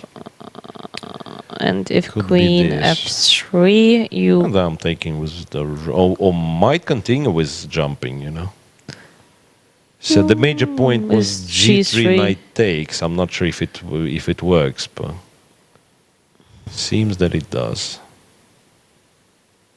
No, for no, wait. this reason, I would prefer to play That was bishop takes that was f2. stronger. I mean, move, queen yeah. f3 I prefer for G3 this. is too much. No, Okay, queen mind, f3, yeah. let's assume. Queen f3. Knight okay, d3. Knight d3. And now I have to think what to do. Can I play g3 now? G3. Or I know you can take on e1 and you gain a tempo because my queen is saying, no, I taking can't. like this, And and that's- then if you take on d5, which is like And you can take on f2 and that's messy, it's yeah, messy, but that's- I don't believe that's... or g3 first. White I is mean, yeah, it's like holding. white is not enjoying this one. No. That's I'm sure. But this means- bishop d4, or rather knight. Wait, bishop a4, knight f5. Yeah, strangely, like there is no comfortable way not to go for this mess. I mean, Knight since you played bishop e7. a4, right? It's like bishop e3, or black says, okay, fine, I'm taking.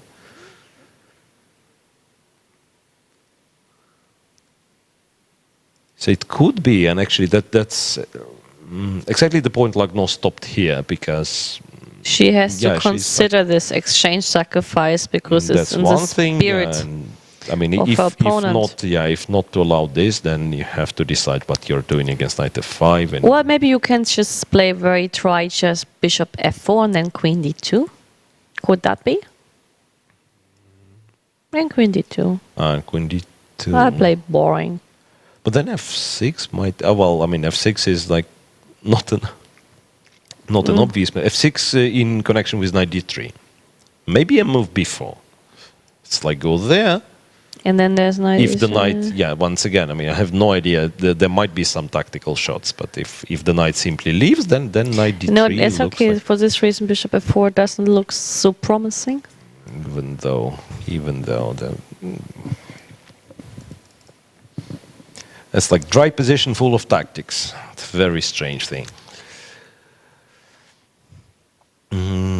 If we have any dry positions, it must be Goryachkina versus Kosteniuk again. Meanwhile, Tanjongi and Zagnidze, same Developed. thing. Developed, but not so much. So she went c5, Nana.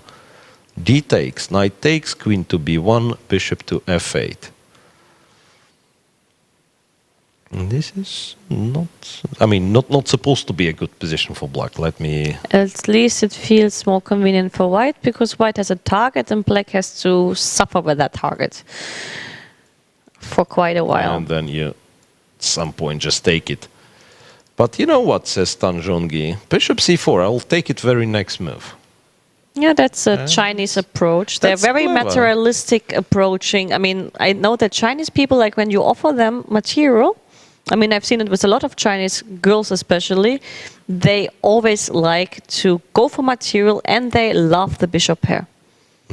I've seen it with a couple of players, especially Sao Xu is a big fan of bishop pair.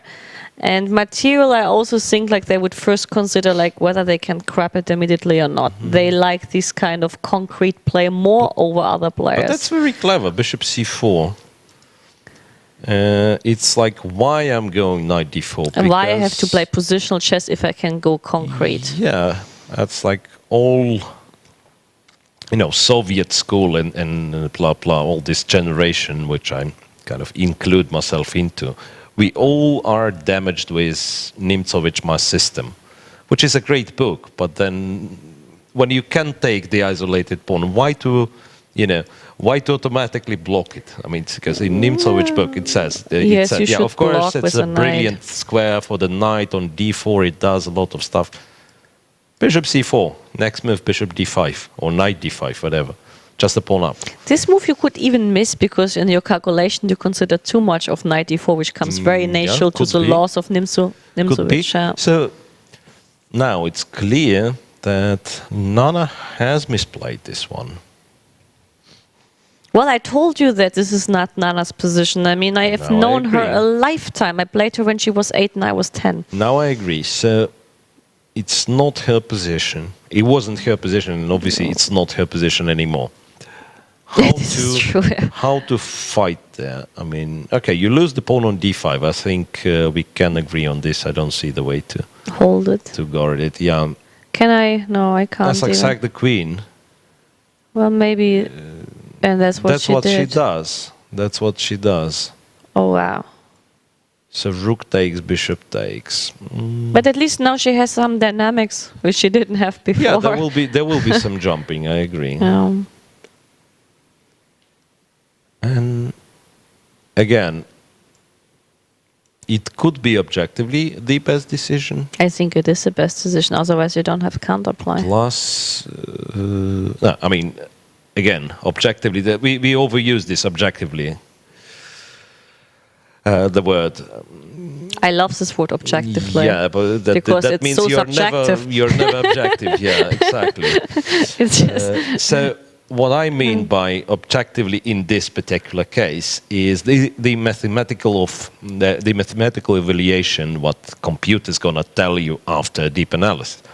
But I'm the not other thing is sure. that it's kind of a psychological impact because White was ready, to grab this pawn to be safe till the end of the game and slowly and try look to at the body convert it. language of Nana. She's showing confidence. That's also like encouraging her in this and maybe like telling like her opponent indirectly that I'm confident enough that I have more than enough counterplay. But she looks confident. She doesn't look insecure at all, which is like underlining her decision. Or maybe showing the opponent that this is fine.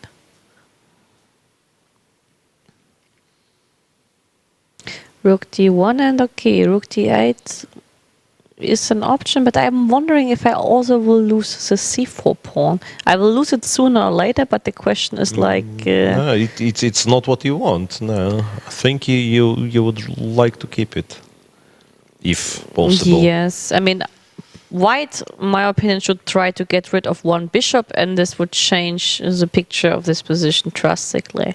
But I'm not even sure how to get rid of one bishop in a good way.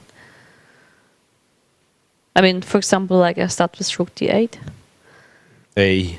Yeah, a8, yeah. There's one move that I find particularly annoying. I mean, again, I don't know if it works, but Queen b4, yeah, I was thinking about that move too. like this one's hanging. And knight e4, Aye. and then bishop takes h2. At some point, I mean, first I'll eliminate the knight, and then I take on h2, and I take on d1 if you take on c4. I wasn't even looking at it. Ah, yeah. You take, I take on c3, and I take on h2. You take on c3. And I take on h2, and I And you hope take on h2, and Yeah. it's fine. You're Yeah. right. Because I was looking at this, to be honest, which might as well be that's also sufficient. I pretty agree. decent. Yeah. And the first instinct was that I'm taking on e4, rook takes, I'm taking here, and then winning back the exchange, I'm pawn up, which would be not enough. you but winning after back rook- the no, of exchange course after not, rook d8? Of course not. No. Just I'm trying to show, let's say, the layers of calculation. I mean, how is it going? Yeah, after rook d8, so then you have to be a bit more cautious.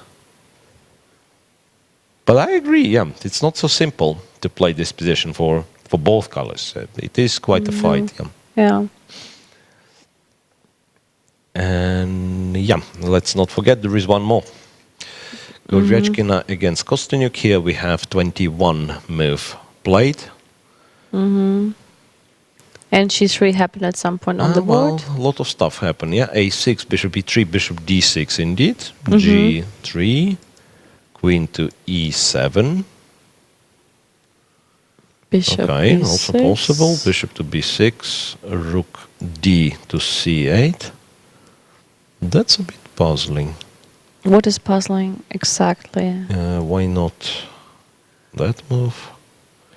That's Because bishop c5 maybe. Maybe you no longer want to. Maybe you no longer want to exchange the But also bishop c5. bishop c5 this e5 and then maybe. e5.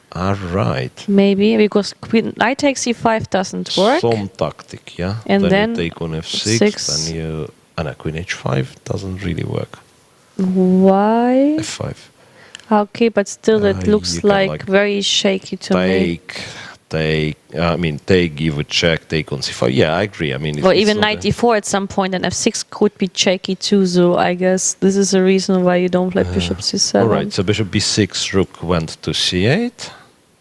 And now Bishop b1. b1, knight d7, bishop e3, and bishop b4 back. That's weird. In what terms it is weird? What she's planning to do after a3? Take. Otherwise I don't. Really? Well, otherwise bishop That- b4 that is looks like rubbish. terrible. Looks terrible to take on c3. Why would Or you how take- do you have like knight a5 after a3? Or knight c5 even. I don't know. I mean, I'm not doing the calculation, but a3, knight a5 could be a No, solution. knight c5 can't be played, it seems, because I'll take. Was it and go a3? knight e- Yeah, it was a3. Yeah, Goryachkina is very straightforward. Why did you make this move? Tell me. That's what she's asking. I don't see the reason why it's bad to go a3. Yeah, knight a5 does work. I mean, at least I don't see. But I'm still waiting for your butt. Because I'm feeling like you have a butt for me. Yeah, because takes, and I would not be happy still. I mean, with the fact that this bishop went to a5. But still, I mean, Even I got though this rid is- of one pair of minor this is pieces. I'm probably quite happy with this acceptable. achievement, actually. This is probably acceptable, I agree. But again, coming back to this point that Goryachkina might as well be absolutely happy exchanging the pieces, you know, remaining with slightly better position and, you know, kind of provoke. You want to fight for the medals, you want possibly to, you know, outplay me and get the chance to fight for the first place. Yeah. So, well, I'll just keep slightly better position doing nothing. I mean, there seems to be a this is very good actually- strategy. Yeah. Obviously, she had to build up quite a lead to be in this comfortable situation. Yeah. I mean, she doesn't need to win, actually, which is Right. giving her a No, quite she- comfortable like situation. Also, like the probability that some other girl would start to win some games in a row is quite low because you could see that everybody is beating everybody. So just keeping on making draws should be more than sufficient, actually. Absolutely.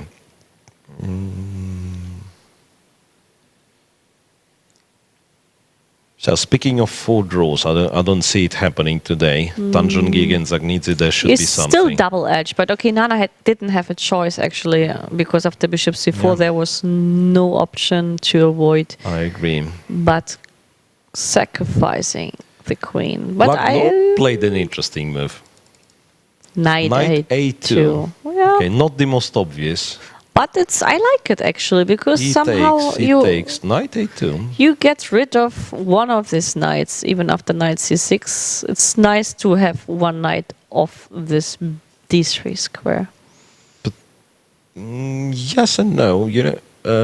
What I want to say that if black goes Knight C6, That's what I'm more worried about mostly. because if you take on C6, it's really weird Knight on A2. If you take on B4, I'm not sure if we are talking about any white's advantage in this position. I'm not sure that white had the advantage on the first place already after, well, this D4 Which approach. brings us, Because move 9. the way we you went- reasoned it, for me, it looks like that D4, as logical as it also looked to me, could turn out to be, positionally speaking, wrong in order to use this B takes A4 decision. Could be. Yeah. Might as well be that this was the kind of last miss moment, because still we couldn't find Like clear bishop- equality after bishop bishop G5, G5, for yeah. instance. Yeah, and then it's very often that those mistakes we make, they are actually can be explained by that, beginner's manual, beginner's ABC, do not move pieces twice, if there is no Yeah. need to.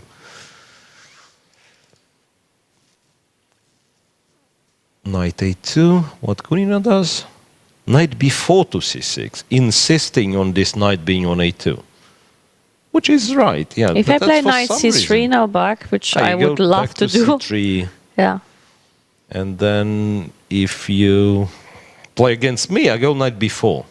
Well, the thing is like, But if you play against Goryachkina, very likely that I can tell you that will be Goryachkina, something if she else. was playing with me, I can comfortably go Knight C3 because I know that she will not agree never for the, ever no. go Knight B4. Okay. Against me, for sure, she will not agree for a draw. Against Lagno, if she knows her well score against her, it could just be the same. But probably against nobody, she would go for the draw unless the guy or the person wait, has like 200 rating points up. Wait a sec. On the other hand, Yeah.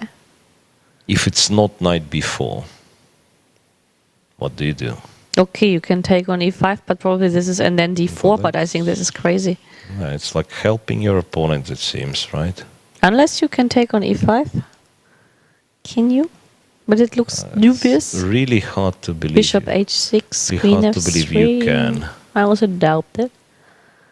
Even Knight G5 is also interesting. G5, C5, yeah. Yeah, there are a lot of interesting moves. Bishop G5, by the way, I find to be really annoying. No, I Because- think because this of is Knight not F6, yeah. possible intuitively. That's too yeah. much. That's too much. So, in case of Knight C3, it might as well be that black is playing Knight C6 to B4 back. We'll find it out, as well as the continuations in the other game, but this will happen after some time, Ellie. Ah, it's time for break already. It's 2 hours. 2 hours of the broadcast. So that's the moment where we are supposed to drink coffee and do other stuff. Okay. Sandwiches are there, I was told. So, ladies and gentlemen, quick break. We are coming back in 10 minutes.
Welcome back, everyone. We continue with round 8 of Women's Candidates Tournament. 3 games in progress. To remind you, the game between 2 Muzychuk sisters finished in a draw in a long theoretical line. Other 3 pairs are playing, and it's not that easy to say what results are going to be. Like, all positions are pretty tense. I believe, again, overusing the word objectively. So objectively, I believe Tan Zhongyi is better against Tsaknidze, but again, it's quite a complex position. We will start with the other one, however, with Lagno versus Gunina. To remind you, knight a2 was an interesting move, we thought, from Katerina Lagno. And I was a big fan of moving the other knight to c6. Knight b to c6 was played, kind of, trying to keep the knight on a2. Bishop f4. I would have loved to see how knight c3 would have been answered by Gunina. Yeah, that's like you play knight c3 and say, you cannot go bishop knight b4. Yeah, I don't think we have another move but knight b4, actually. Yeah, it's like we were thinking of it, and really, it's hard to say what else do you do if you don't play knight b4, right? But, yeah, I mean, maybe you can play queen d6. I don't know. Yeah, knight takes, and you bishop say takes d5. Bishop d5. Okay, bishop takes d4. It's not even. No, bishop takes d4. Maybe bishop you takes take on c6. Play the rook move. Maybe it's still acceptable. Bishop g5. Bishop g5. Yeah, you don't. You don't want to try that. You don't want to try. Yeah, exactly. Bishop f4 was playing. Once again, I'm not very happy with this knight on e7. And if now I take on e5, what do you think she intends to take? It's interesting even how she intends to take back. Maybe bishop. Maybe bishop takes. Actually, Gunina move. Yeah, now we'll figure out. Now we will figure it out, because knight takes e5 was played. Pawn takes also makes sense. And again, imagine in this position the knight is somewhere on b4. It wouldn't be the case at all, right? No, I'm just wondering d4 for black not allowing knight c3 back. Yeah, because knight on a2. Actually, she took on e5 with the bishop immediately. So white takes on e5 with the bishop. And now if I take on e5 again, how are you taking back? Yeah, that's a good question. Maybe apparently with the rook, because you cannot play knight c6. With the rook. And then I have knight c3 to come next, and actually it looks to me that white is quite comfortable. Mm-hmm.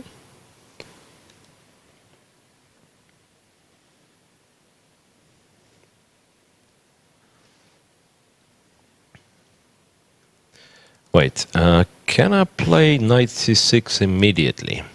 That's the question. Without the capture on e5, so you probably take on g7, right? After knight c6. Bishop takes g7, king takes g7, and probably go there, right? Knight c3 with the idea of knight takes d5. To take on d5, yeah. And do I have bishop c4, or it looks too dubious in case of pawn structures? Maybe I'm just losing some pawn with d5 and queen d4. Annoying, it's quite annoying. No, I think so this. I'm not winning a pawn could yet. Be acceptable. Huh? Check.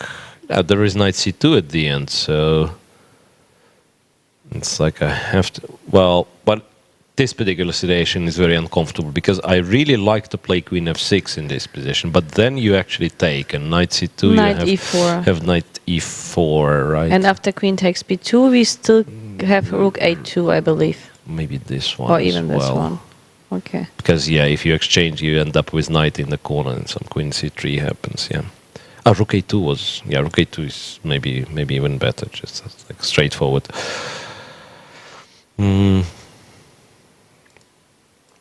And if I have to go there, now queen c4, you actually have knight c2, but after king g8, it's so scary that at some point you'll just go knight e4, Well, not now, but... Not now, because c2 maybe we start with rook e2, actually, Kind of parrying both knight c3 and knight c2. Knight d3, knight c2. You have to go something like rook c8 or... I don't know, No, it looks good for white. I don't feel that this is a good position for black. So again, knight c6, takes. Now, initial plan, to be honest, was to go queen f6. And bishop takes but then you c5? take with the bishop. Yeah, that's the problem. That's the problem. So I'm sort of not in time, yeah? Because knight b4, you go queen f3, and again, it's not equal. Okay? No, it looks... Maybe now bishop c4. Maybe this is the way it works. Because with knight on b4, it makes much more sense. Like if you take, it's already knight d3, knight c2. Yeah. It's like with everything being symmetrical, it's, you know, it's not a big surprise if black has enough to equalize. Just again, we cannot read, you know, mind of Valentina Gudina. We don't know if she wants to equalize. No, I mean, like, also, I'm wondering whether, like, it was a crucial mistake not to move the e7 knight to c6 or not, in terms, not only, like, not in terms of the position, but in terms of what is left when it comes to spice or dynamics, so you mean sort if of you thing. go there, yeah. If white wants it, I mean, he can probably still like go there. But we have almost the then same we had this position. F6, Plus, knight I mean, we D3. have the bishop still on the board, and we have a knight on e7 knight and not on d4 is more e7. interesting, yeah. Yeah. Okay, we'll see. Okay, last try. I'm not going to c6, but to f5. Even though in this case I'm not pressing on Knight e5, c3. so then you go knight c3. And I'm super happy as well. Yeah, my point was that if you exchange first and go knight c3, then maybe finally I can do this, and then after bishop d5, go Rook with d8. the rook. But I'm still unhappy. I You am take a5 the is other hanging one, yeah. too. Again.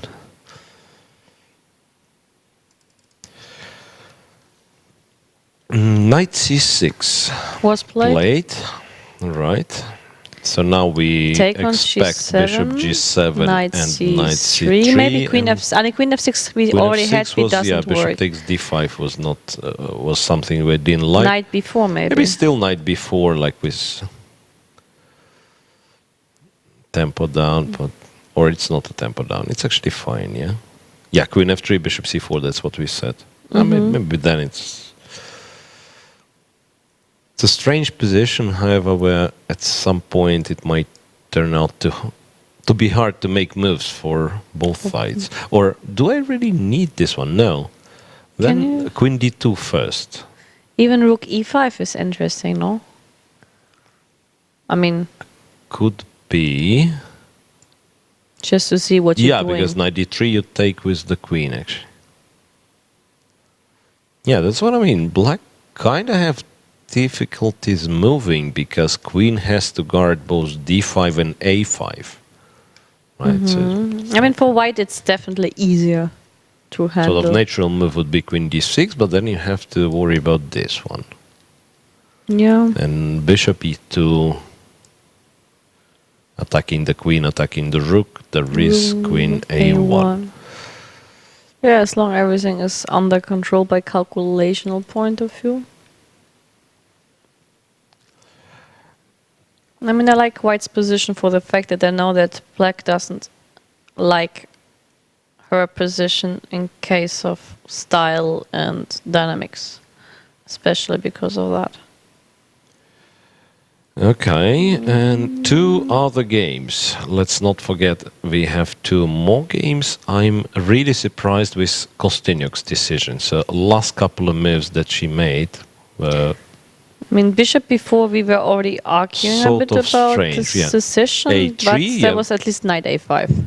it was, yeah, the idea was, of course, to play knight a5. We figured this one out. Takes. Bishop to d4. Perhaps opting for e5. Yes. And as well, yeah, I believe making sure that after e5 there is knight d5 and something. And then black went with f6. And after bishop a2, bishop f7, Goryachkina went for e4, e5. Now, an interesting question is, or maybe it's not so interesting. I mean, if black takes here, And you probably take, yeah. well, Because yeah. first I thought you just go there and But it's a it's not pawn. like a real extra pawn because they are constantly hanging and potentially the knight goes No, to but e4. bishop g6 But you don't maybe, need, but you yeah. don't You need just it. take. Just take, and if we imagine black taking here, you take with the queen. This is just a much better position. For white. For But I white. won't. I mean, for me, actually, like I would try after e5 to check f5. How F5 bad is that? might not be bad, but at the same time, I'm almost 100% sure that it's not, it's not an equality for black. So it's then becomes clear that white is better, and the question is how much.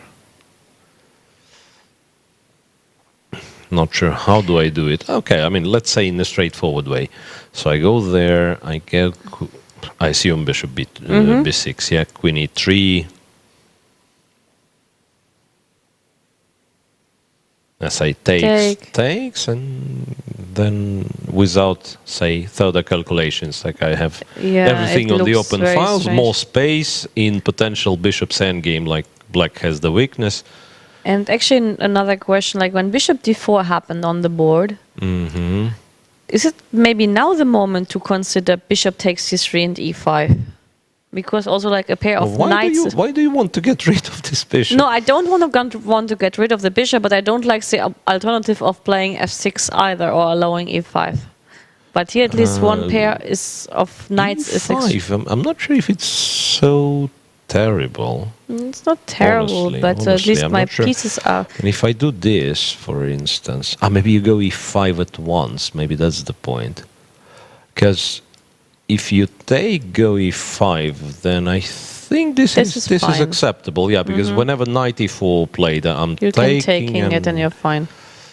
Normally that's not a big deal. Bishop d4, yeah, could be takes and e5. Yeah, takes. No, I'm just take to with the solve this. bishop. I mean, I understand that white is better here. It's just that maybe this is easier now because there's also like one pair of knight in comparison to what we had at the beginning of the game. Now f6. But still, yeah. No, f6 here I cannot play now. Okay, knight c5. Oh, you have rook d5 already. I will not manage. Maybe I should start with knight b6 then.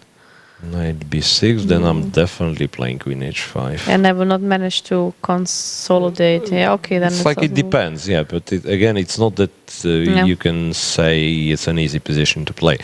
I can imagine f6 wasn't like a happily played by Alexandra Kosteniuk.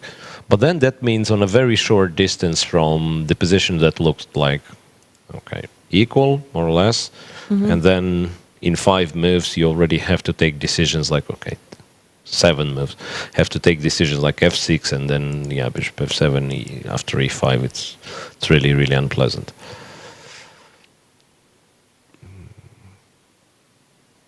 And then again, not reacting, like allowing white to take, is also not an option because all those things will be really, really weak. Yeah.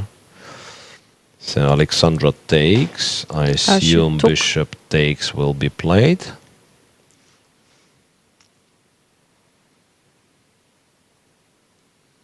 I can see how black can lose in 2 moves. Already.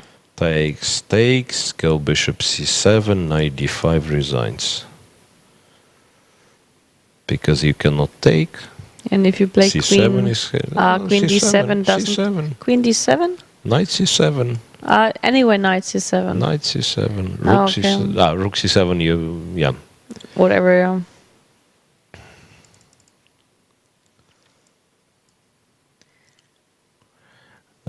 Wait. If all of a sudden I take this, and then I play e5. That would be an improvement. Just a kind of to unblock, yeah. Play 5. Still out of question who is better here. I know, right? but at least it gives some surviving chances. I guess. could be that I had to take with the rook first, so that if you exchange, I don't have the rooks on c5, and after e5 I'm taking. Yeah, I assume queen takes, yeah? And just some move, queen d2, queen g4. Okay, but this is definitely not what Kosteniuk loves. Yeah? Queen e4, attacking b7, yeah. That's exactly what Goryachkina loves. Yeah, I mean, like that's what I meant. Like she has a big plus over everybody else here because she almost always gets what she wants. Mm-hmm. Yeah, but the way this trick with knight d5, it's sort of in the air. It's like if you go bishop b6, I'm wondering if white still can do this trick. Okay, not with such an effect as in case of bishop c7. But still with a quite an impressive effect, which might be enough to win the game. Still, or at least to, for the situation to clarify, because the only move I can see is queen d8, yeah? And it looks and very then you can take and you are better till the end of the game, or maybe you're just winning the pawn after knight f4, who knows? Which probably not, yeah, you take f2 and yeah, f92 takes, yeah, queen d2 immediately. Yeah, that's sort of tricky because then you'll play bishop d4. That's and I probably get this counterplay, which I will never allow you. You probably take, and then doesn't matter what happens. It's like it's always better for white. I mean, any transformations. It's a very, very nice scenario for the leader. 12 more moves. Until the time control. Yeah. And for a very long time... You haven't checked Tanjonki and Zagnitsa. And haven't been too many moves there.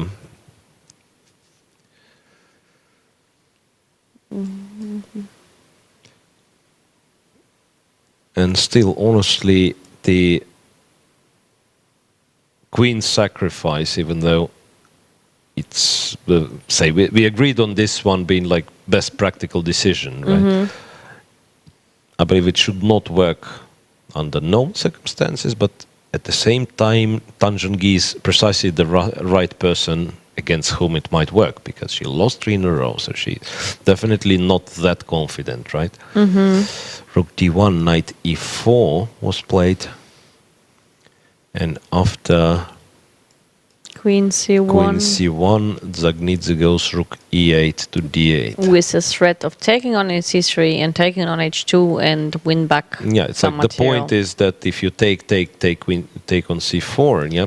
You can first start with taking on f3. Capture, then capture on h2 and on d1. And then probably black is even better. White goes rook d4.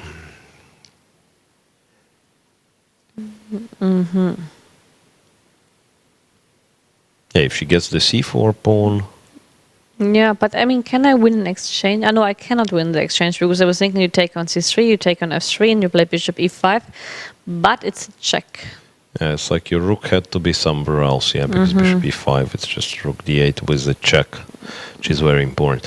By the way, speaking of with which rook, yeah, I mean, it's somewhat strange that you don't play it with the other rook. Maybe she wanted it on c8, I can imagine. By the way, these guys keep moving a lot. I think it's... So it takes on c3, queen c3. And no, Nana does Now forward. it's not clear, yeah, not clear what's her next move. Maybe bishop c5. Giving some outpost position to my bishop, and then bishop c5. You yeah, don't I have cannot time. Take I don't think that you want to take this one and get into the pin. Yeah, probably swap here.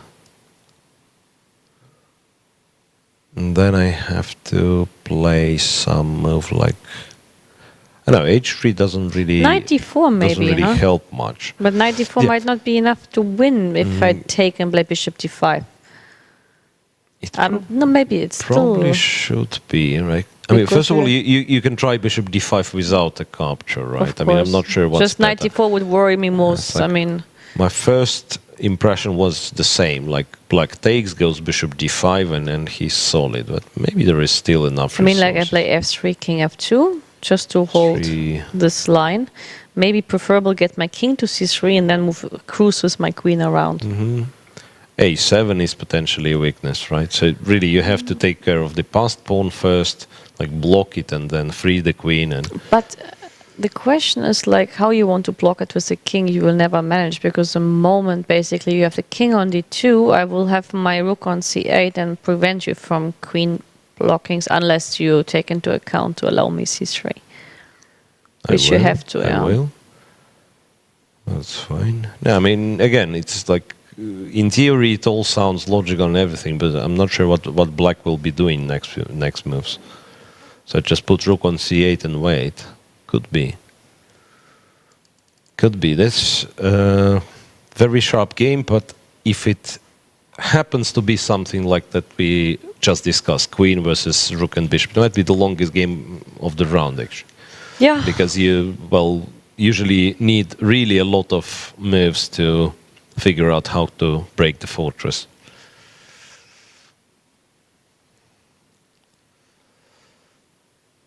Kosteniuk made another move, which was b7, b5. And let's not forget we have one more, Lagno versus Gunina. Again, Lagno versus Gunina. The score is 5-1 in Gunina's favor. Lagno is higher rated as for now. And has much better situation in the tournament, right? That's Katerina. true, because I think Katarina is right now with Nana the only one to keep a fight for the first place for Goryachkina. That's Who like is realistically, yes. anyone else would need to Win a couple of games and make her lose a couple of games. Yeah, win at least a couple of games in a row to start speaking about that. Yeah. So bishop g7, king g7 was played after knight c6. We were talking about knight c3, but Lagno first plays rook c1. Yeah, why not? And rook c8. Okay. And now I guess it's... Now, but there's also rook c5 move actually. Yeah, which it could be. Yeah, so kind of to justify rook c1, maybe you want to go rook c5 and then bring now the knight e7. How would you react after knight e7 now? Oh, well, you could in the worst case always probably go won't react. queen c2 even, I thought. Or something, yeah. That's my least favorite move, knight e7. I know, it was just a way Maybe to protect this? the pawn. Maybe this. But then you technically can take on d5 with the rook, right? Still feel like this is so awkward that black has to have some move. Some dynamics. Like, yeah, it's one pawn, but then the okay, knight. even rook e8 could. I mean, it takes a while until the rook will be back on the first rank. So maybe I should. It could go to d7 though. Actually, yeah. Attack f7 in case of rook e8. Again, don't see a full equality for black. But actually, in the eventual position we had, there was some trick with a4 and bishop c4, perhaps. But it's So this. yeah, and you could take a4. And then Takes bishop c4, but probably even rook c5 is taking sufficient. there, right? But you have rook c5 even. What do you take? And I take on... the c6 is protected, actually. Then, okay, then maybe this is a kind of way to treat the position. That's confusing. Yeah. Yeah.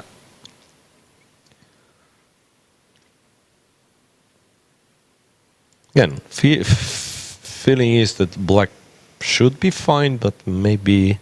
Has to be bit very more, precise, yeah, actually. kind of more precision required from black side. But again, move 21, and they are closer and closer to the time trouble. This time it's Lagno. I believe in game one, it was as well Lagno who was short on She was clock, much shorter on time, but then Gunina, managed to be eventually even shorter in time with 20 minutes at some point. Also she was sort up. of misplayed the position as well. Yeah. Bishop to a4 played. Don't quite understand what's going on in this game. Well, forcing knight b4, I don't know. But then after knight b4, actually I have to take already. Unless I can take on c8 and play knight c3, but I don't think this is Yeah, the it's point. like forcing the move, which is not necessarily bad for black. Yeah. Knight b4, yeah, and then if you take in some order, like on b4, and then what?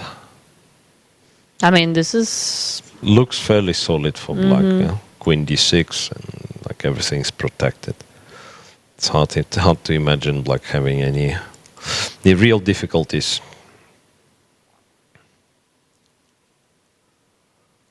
Curious about the leaders game, about Goryachkina and Kosteniuk, because the move Alexandra Kosteniuk played, b7, b5, still allows those jumps. Okay, but 95 in this particular it's like moment a- doesn't threat anything with the bishop on a5. The question is, like, can you play b4? And then Yeah, I think bishop c7 is still losing for the right... knight d5, bishop b6 still uncomfortable because of knight d5, so possibly this is the move, as ugly as it looks. I would be not happy with And then knight you e4. can do this, right?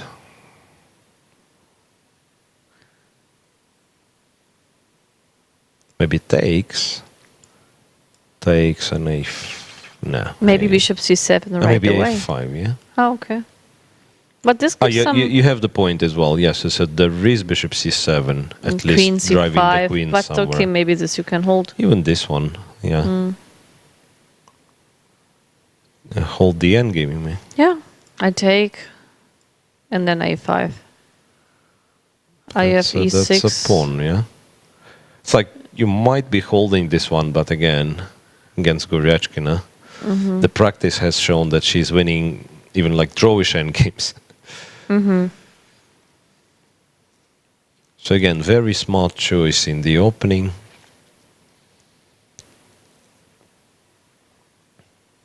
And I kind of like b4, yeah, stabilizing everything. Yeah, before actually will give some discomfort when it comes to coordination. Again, if bishop b6, we said knight d5. Yeah. I mean, there was only queen d8, and then we had this tricks at some point with something on f2. I believe if knight f4, we discussed taking, Yeah, but and here queen d2. I feel even more comfortable, like taking there. And I don't know, going rook c5, for instance, or Yeah, rook c5 I also like. With the idea to play rook d6. It's out of question. I mean, Who's white playing? is much better. Yeah, it's like might not win this one, but has all the reasons to try.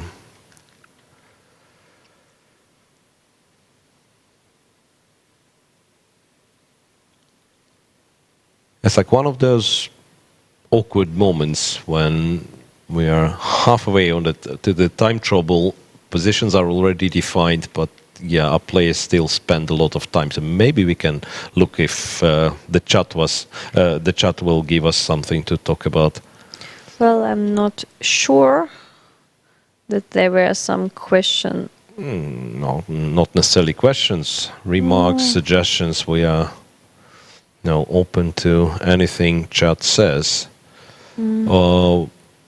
Otherwise, I can ask you a question if you like. I'm not sure you will like this question. No, I mean, okay, if I don't like it, I can say I will not answer. Because, I mean, like, I can tell you why I would ask you this question, because this question was asked to the girls, or like even, no, it was asked recently to some players from the Grand Prix, from Moscow tournament. And the question was like, do you believe, or like, probably like it was personally addressed, do you play better when you are in love?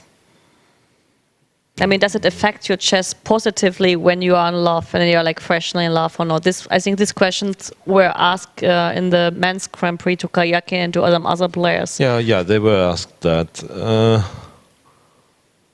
Probably it's too long back you were playing and were in love. I guess. I mean, I do sound like I'm an old man, which is not necessarily right, but yeah, it's like it's been already quite some years since I played chess, like seriously competitive chess, right? Yeah, I did play a tournament last year or something, but when I was an active player, and then being in love.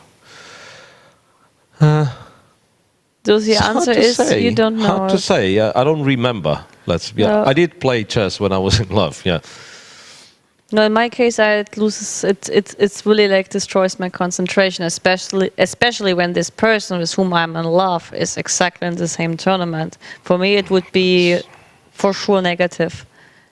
When I look back, okay, also been long time ago, but we I are talking remember like teenager years. Okay, no, that's not even serious. teenager years. That's like not I speak serious. before, basically, like I speak about 2010, 11, this kind of times, and actually, it affected me rather badly than positively when I was in love, to be honest. And it's not like I was that young by this moment. I was already like in the 20s.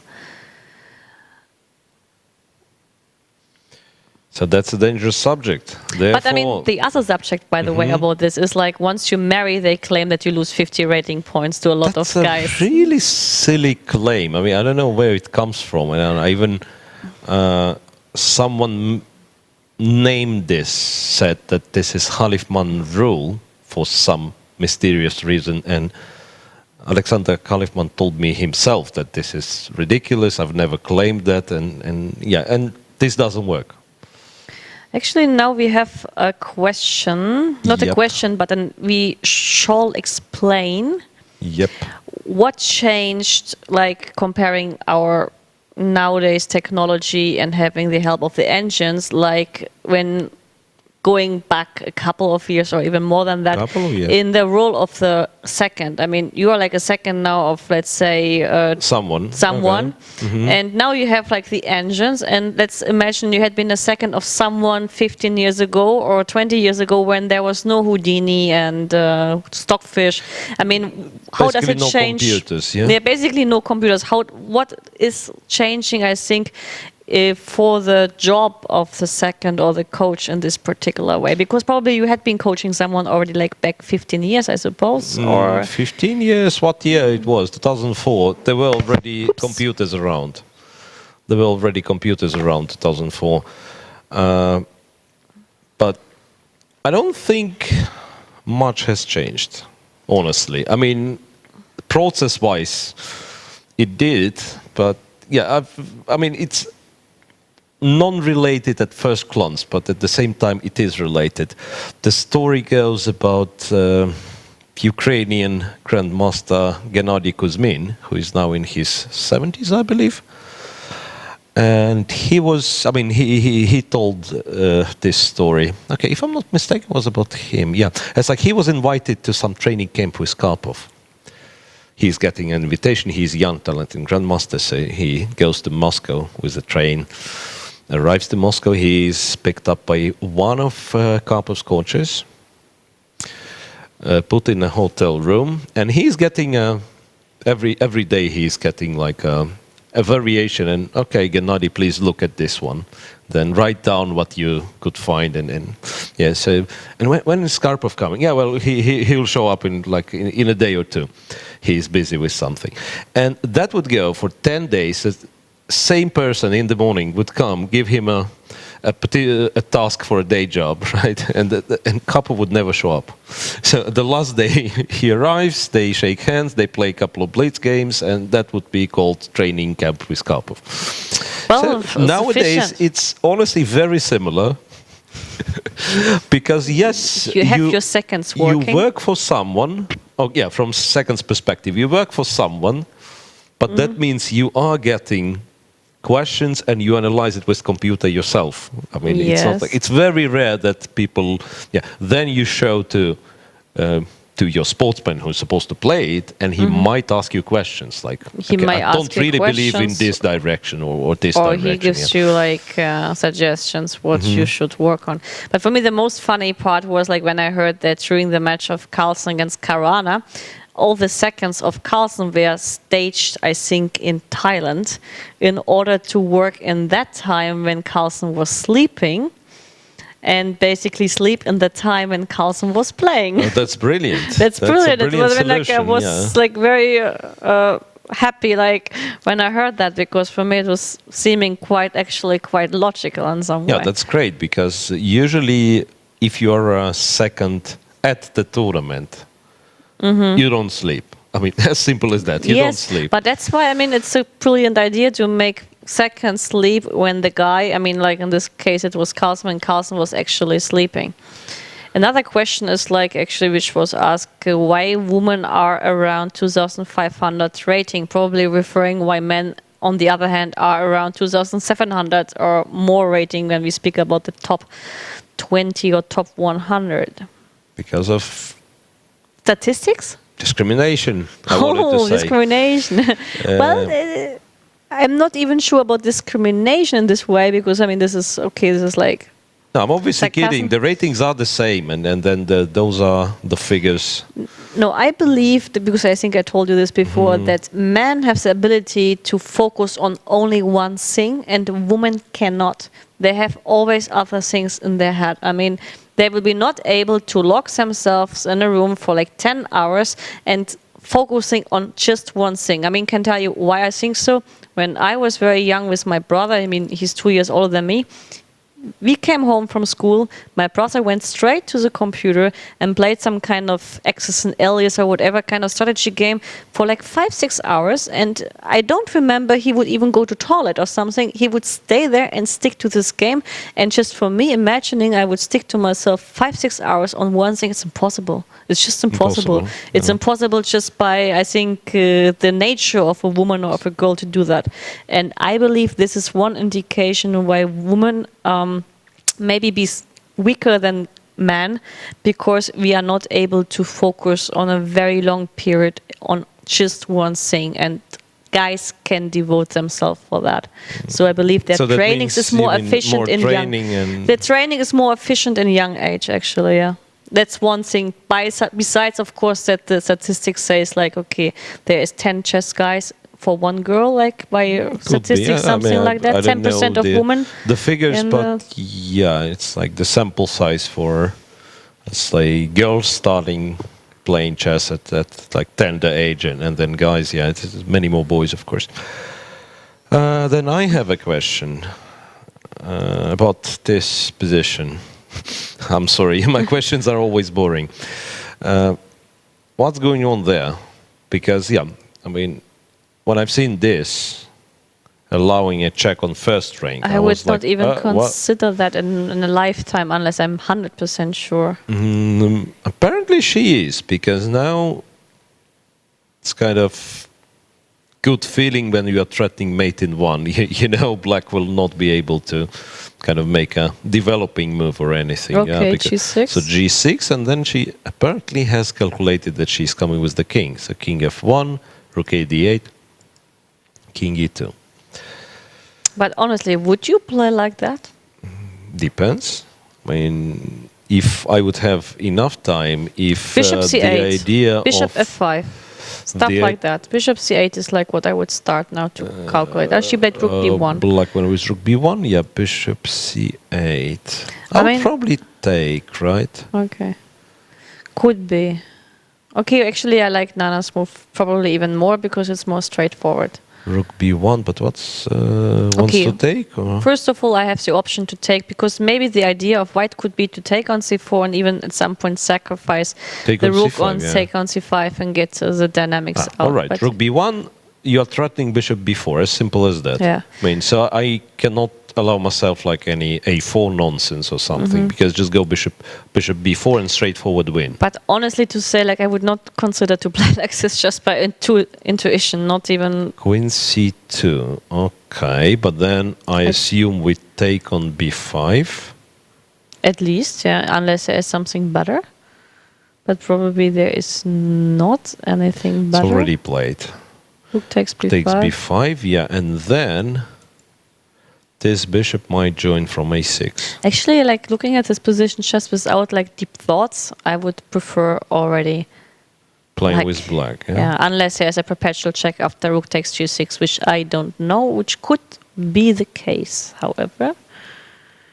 Because, I know what, actually you have probably bishop E7 at some point. Yeah, I don't see a perpetual. Check bishop E7, yeah. Yeah. No, there is no perpetual and there is no way to, let's say, win the rook back. Yeah. No, I mean, It's very strange what Tanja is By doing. intuition, that's what she's doing is amazing to me. Like here, was there? Yeah, that's what we I would were take discussing. and Like play knight d4. take knight d4. Is the way what I would consider first. Again, it's hard to win, but there is no way But there is any taking risk. to account she lost 3 games in a row. I mean, for me, this is even from psychological point of view, like the choice because my confidence would be limited for this game already. But So I would prefer to to avoid any checks. Which sounds silly, but I mean, the moment I realized that my opponent has a check on first rank, and if my pieces are somewhat differently placed, that it could have been mate already. Yes, I stopped calculating such lines. Yeah, I agree. It's very annoying. Actually, there was another question in the chat. I will change the question a little bit. It's like, when a man plays against a woman he finds attractive, does it affect a man or does it affect you in particular? I cannot speak for this man, but I had such experience. I was under something, I don't know, under 16, for instance, Ukrainian semi-final. And I did a terrible thing, I believe, because I played against the girl whom I sort of liked. I was the last round, and I believe I couldn't qualify even if I would win. And I believe I was offered a draw at some point. But what I did, I was playing, I got the winning position, and then offered a draw. That was terrible. So you just wanted to show her, like, okay, I am the boss, but I have mercy because I like you. I mean, so that was so silly. But anyway, that's cute. That's exactly what has happened. Yeah, it's either cute or... Actually, there was queen takes c4. And the evaluation is according to Twitch, who basically uses some help. Queen takes c4, we missed. And it was good for white? This is according to the computer +3. But wait, and then... Chat claims. Probably this, they mean. Take on g6 and then queen c4. And they're absolutely right then. Because, rook takes g6. That's because you asked me wrong question. You never asked me if rook g6 is the good move. You asked, is there a perpetual after rook g6? I mean, that's my thought. And then usually you do not pay attention. Do you agree? No, I ask you from a certain question. You say no, but I didn't ask you if you find a win instead. Yeah. So we were both right. Right, there was no perpetual. If you take on g6, you cannot deliver a perpetual. But the funniest part was like that after queen takes g6, we were looking how to win the rook instead of looking right away. Yeah, that was stupid. Yeah, that was stupid. But this means that Nana missed rook takes g6. Could that be that she missed? But what else do you do? Then rook b1 we shouldn't be that happy with, or what? No, I can still play rook b4. That was the position. Yeah. Over here, could she do? Okay, I mean, bishop c8 I liked, fine. actually. Yeah, your bishop c8 wasn't bad, yeah. This, right. But then you have even a3. I mean, you don't have... I have this nasty move, right. This is probably also... wait, then you go to b3. And have bishop d5, You don't give it rook so b4 is easily. still possible, so I think she blundered it. Yeah, could be that rook b5 is like... Okay, but let's say if I play king f8, is that bad already? It probably is. Because you take on h6? I do something, yeah. Take on h6. I mean, knowing... But again, this might be one of those positions. Computer is very cool with the queen against the pieces. I don't know if you've noticed. Very cruel in terms of advantage. Very cool and very cruel, and it plays really... I mean, that's what... You see some position where, let's say, one side having the queen and the other side having like a bunch of minor pieces, for instance. And from human perspective, you want to say, no, I'll play with the pieces, right? Yeah. But I remember analyzing some positions, computer claims that the side with the queen is stronger, and then you try to convince him in the opposite, and it's not possible. So all this weird geometry. But why did I start all that? That perhaps, never mind computer claims it's +3, it might be still a playable position. How about bishop a3? Bishop a3 with... Okay, rook b2. I'm very simple. My threats. And also, I want to is a give threat, some. yeah, I I want to agree. give like my rook on b5 some So I control. can give a check. And then I want to play king e7 and hope that then she will I not have a take. check. And if I play rook b2, I I'll will not. move my rook, preferably to b8. Yeah. I guess. This is over. Not yet. You But move the it's- bishop, but it's not extra what? exchange. Yeah, extra exchange for white. I don't believe c pawn Is is like set. super dangerous. Yeah. Yeah, and if rook d8, king d8, then I was ready to take on c4. No. I Yeah. somehow believe that this is over for black. Okay, but what does it mean? If Tanjongi beats Nana, that means Goryachkina, who I don't see any way she's going to lose. It's even Has to hope for luck, no, to do the same to or do not the same to win. to lose, you mean? No, well, Or I mean, at least not to win. So she keeps her. So she keeps the huge advantage, I mean, on points, yeah? She might as well win, Goryachkina. Yeah. I really don't understand what Kosteniuk did to her possession, coming back to this game on the leading board. So b5, Goryachkina decided to go knight e4 immediately, Which which is might be fine, yeah. This queen goes to c3, pinning the c file, queen f6, f8, yeah. Oh, sorry, And queen then f8. Queen d. and queen d4. Yeah. Okay, yeah, queen d4. Nana, meanwhile, well, she's still living. Nana takes the other practical Okay. decision. Yeah. So what do we say about this one? It's Well, like it's- always better for white. It's Yeah. always, it will be a lifetime better for white. So, It's like knight g5 is oh, well, this pawn is terrible, right? The bishop on f7 is terrible, but if you move it to e5, the bishops are exchanged, and then again the The pawn other is not bishop- so bishop great, is and terrible. the other bishop is sort of stupid. maybe I have to start with h6. But then, of course, bishop Six, e1 there is might also be some- like, might be yeah. annoying Actually, at some coming point. back to some, to Yeah. some other plan. Let's see. No, let's see. 5. You might have bishop b6. Actually, this one is also not pleasant. And Maybe bishop e6 now, does it work? bishop b6. Yeah. You If I take. just take the pawn Well, okay. again. So unpleasant for Kosteniuk to say the least. Yeah, Tanjongi Zagnidze, Nana decided to take on g6 and then to go bishop d5.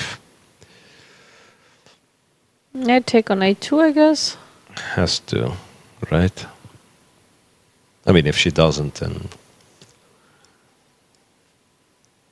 even though white can Take back on a7. can go queen a4 or queen a6, Which, and when the bishop moves to take on a7, yeah. okay, if I somehow manage to move my pawn, Well, actually, in this case, you start giving checks, Checks. right? And okay, but there's from f8, Yeah. that's I wouldn't be relaxed Have- just yet. no. I mean, it's still, I think, practically speaking, not that easy unless there's knight d3 instead of all this. Oh, it's black After to bishop move. a2. It's black to move now. Bishop takes a2, even though knight d3 maybe is nice to Could be knight disturb your d3, yeah. coordination a bit and get my knight to f4, which is always a nice thing to do. I'm not even sure if you want this like This pawn. pawn. Yeah, maybe just. I mean, I sort of would like to king- change one king bishop safety actually is- at some point. King safety is probably more important.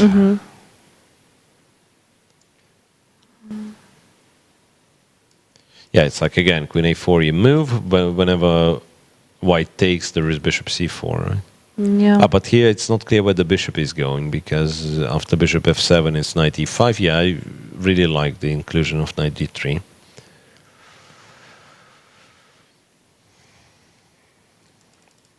But that's the answer to your question, what Tanjongi has to do after losing 3 in a row. Has to Yeah. win again. Yeah.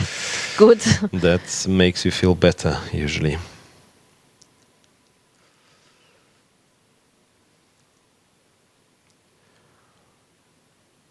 Okay, I'm not sure about such tournaments, but in the open tournaments, did you notice such thing? Let's take a usual 9-rounder, like 9-round Swiss tournament. And okay, the best way is just a sort of the best performance if you like you play good tournament, you win the last round, you're very high on the price list and everything. Imagine two scenarios. So one of them, you played a very good tournament, you lose the game in the end, and you take, well, some small prize money still, so you're like in top 10 or something. And the opposite scenario, the tournament starts disastrous, but then you win like 3 in a row, and you get exactly the same place and exactly the same price. By rating performance, I believe first way you do much better, but the feeling after the tournament is much better after the second way. That's true. like, yeah, you had disastrous start, but you feel like, wow, well, I did well. I managed to shape up and win in the end, you know. Yes, even like winning one game, if you win the last game in the tournament, which was disastrous, has still kind of consolation. Oh, okay, I still can play chess.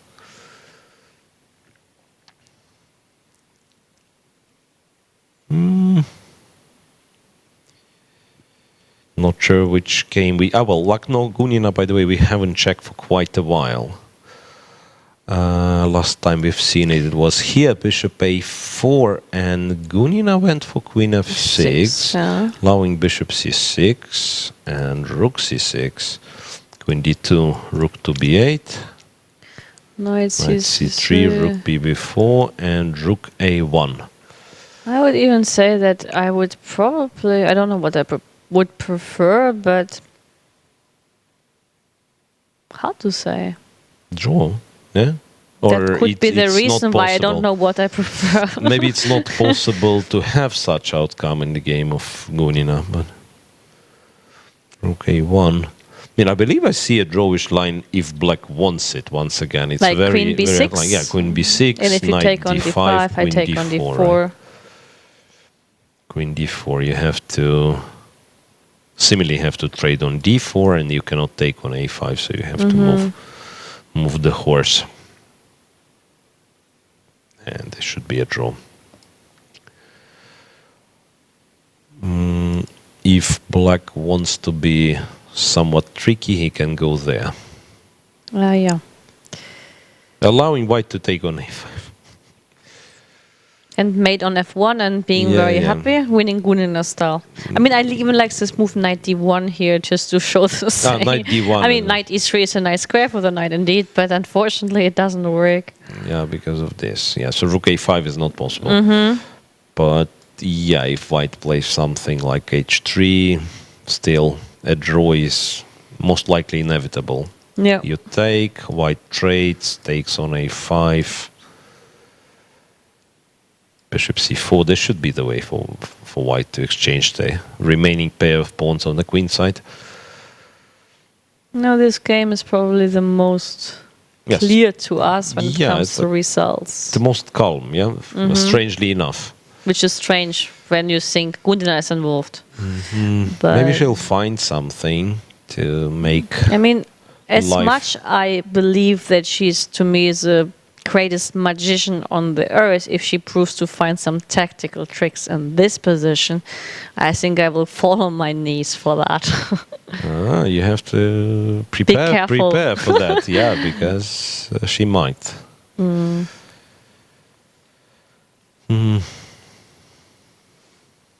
But do you believe, actually, like, also interesting, like, someone's style fits the character of a person? For Gunina, I would say yes, because she's a very lively girl, and she's like also like a strong character, and she's also like a funny girl, so which indicates that tactical tricks and dynamic approach would fit to the character of her, to the personal character. But I could probably name you like examples, there will be a lot but of it doesn't exceptions, fit actually. So I don't think this kind of parallels are possible to draw, because there will be a lot of exceptions.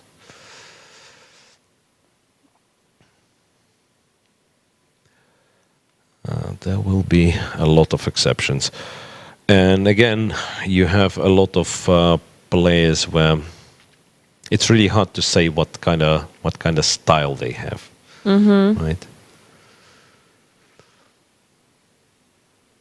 Right. So, what's the most interesting position from what's left, or the most I don't know, crazy? Probably Still Nana. Tanjangi against Nana. Yeah, because for Goryachkina, it's very close to time control, and it's too one-sided. Let's say to claim it to be interesting. Here, move 34, and Tanjangi, look, she finds the courage not to go after some pawns, stupid pawns, but to activate for the knight which first. actually I like also most for a lot of reasons. Unless rook d5, yes, queen e8, I guess. Okay. And there's not a good way to protect this pawn actually on g5, g6, because bishop f7 is not what you want to do. Because without this bishop, your life becomes much harder. Or even... Maybe you will have to do it, I don't know. But I mean, like you take, and I give a check on c4, and I mean, a7 for sure is gone. Because you have to move your king somewhere on the e-file. Maybe it's not yet gone, this pawn. It's probably... It is. No, wait, g6 for sure is gone. I mean, either you have to decide, because whatever you do, this is... You still can probably win my Queen pawn, f4. like queen f4, yeah. So why we paused here and why we're discussing weird squares, because king g7 loses to queen c7. That's the most important, attacking the queen and the rook. Yeah, I agree. Bishop f7 is not the move you are happy to play, of course. But I'm not sure there are so many alternatives, because g5 is also a move which doesn't make you happy immediately, you know. Maybe this is possible. Yeah, then after g5, perhaps, I mean, there might be other moves, but Queen already a4 this is already can annoying. be played, with capture on a7 to follow, because the knight on e5 guards a lot of squares, so this king feels relatively safe.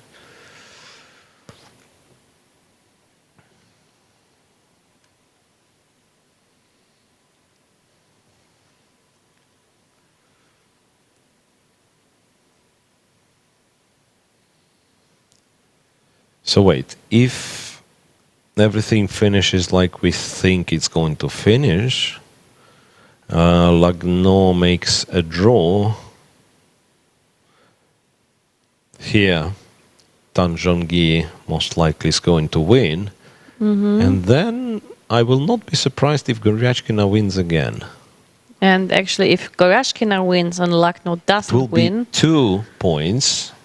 And 6 rounds distance. To go. Yeah, that's huge. That's huge already. Yeah, unless actually like Lagno manages to beat her on the direct encounter. And it's still 5 rounds and 1 full point. Yeah. You know, so she scores 50%. You have to score +2, and there'll be no guarantee that you actually qualify, because then it would be a tie. Yeah, that's confusing. And looking at opening preparation of Alexandra Goryachkina, I'm no longer sure about my statement that everyone will lose a game in this tournament, because so far she never was too close, right? Oh, well, she was close against Zagnidze. She was twice close with Black, actually. Even against Maria with White, she had some issues she was suffering, yeah. Oh, well, yeah, if we check like last couple of games, we can also say that she was lucky, right? Because she won against Zagnidze. Zagnidze, for sure, this was luck. It was luck. really a bad position. Yes, against Maria Muzychuk with White, she was suffering. However, possible that it was,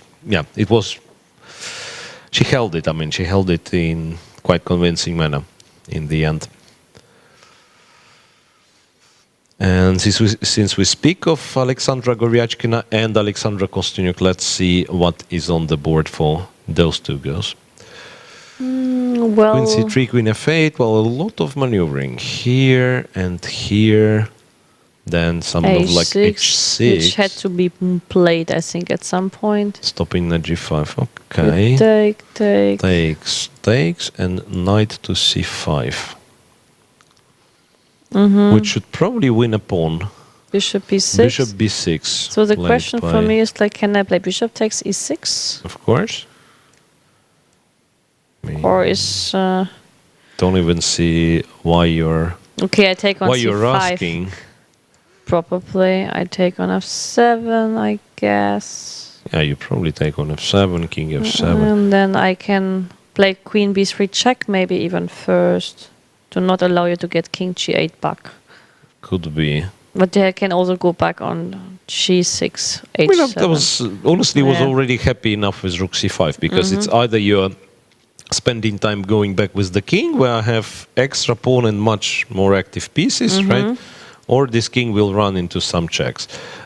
Perhaps you have the point that queen b3 is With king even more g6, precise. I thought. King But g6, then it will lead to the same. You take on c5 and Similar, then yeah. king has to run away. For instance, yeah, there is little doubt about, say, valuation now rook of c7 this. Yeah. now.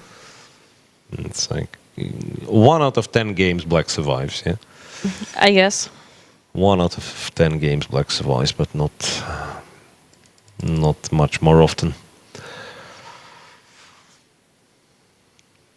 And Goryachkina is still thinking. That's also impressive. Like Okay, but she has she has time, yeah, she has basically. time. Like it's 6 minutes to the time control. Honestly, I would try not to take here, but maybe to start with some move like, I don't know, just move the queen. Basically, to be able to take on f7 with the queen. But if you move the queen, I mean, you have to always this, look for tricks. Like that's queen why e- I'm uncertain where I'm moving the queen here. Okay, maybe this way there are no tricks. So what I hope for is takes, then you do something, I play rook e8 and only then take on c5. So Yeah, yes, maybe if at it's the least position like- pawn down, it is the position pawn down. It's just But I at want to least improve the there pieces is, a little bit, yeah. some coordination, yeah. Which normally should not be much easier for me. It's bad. It's pretty bad. Not even clear how to, yeah. What has to happen for white to let the advantage slip? Well, I mean, Maybe to 100 decide not to take. But even then, it's Which, by the way, might be not such b4 is not actually such a also a move terrible I decision. like. Yeah. Actually, yeah.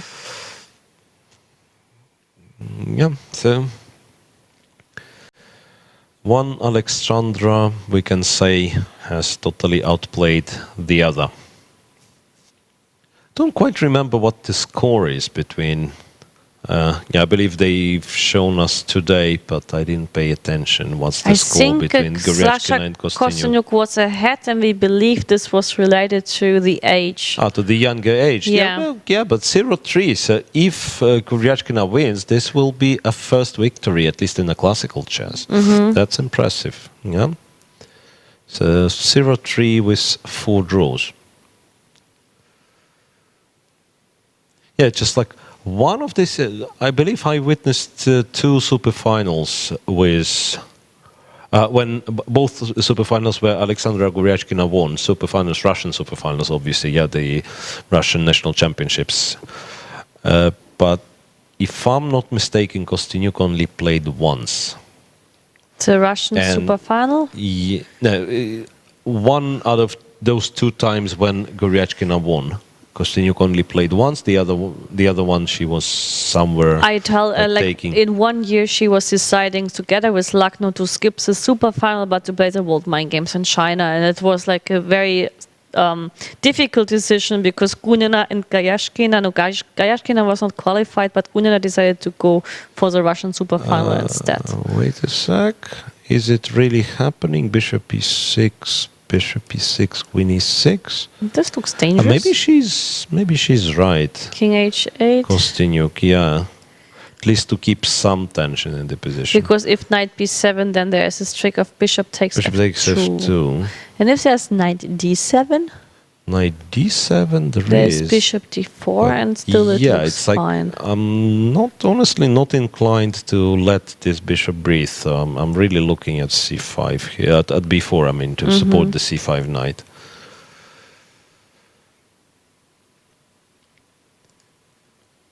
Because I mean, knight d7, bishop d4, and then Yeah, who you knows? lose a little Some bit queen the g5 coordination. with the There's no tempo, need, yeah.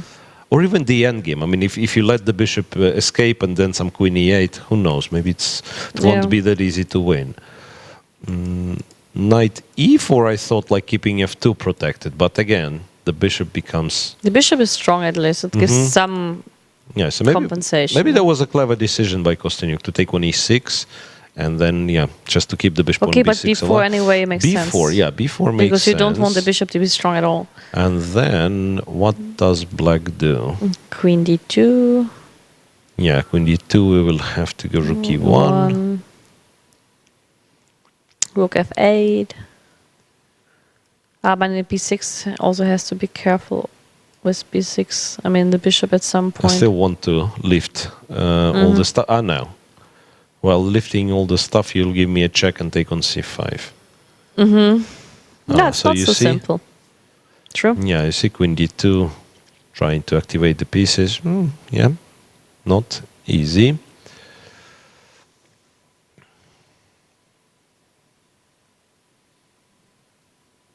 Meanwhile,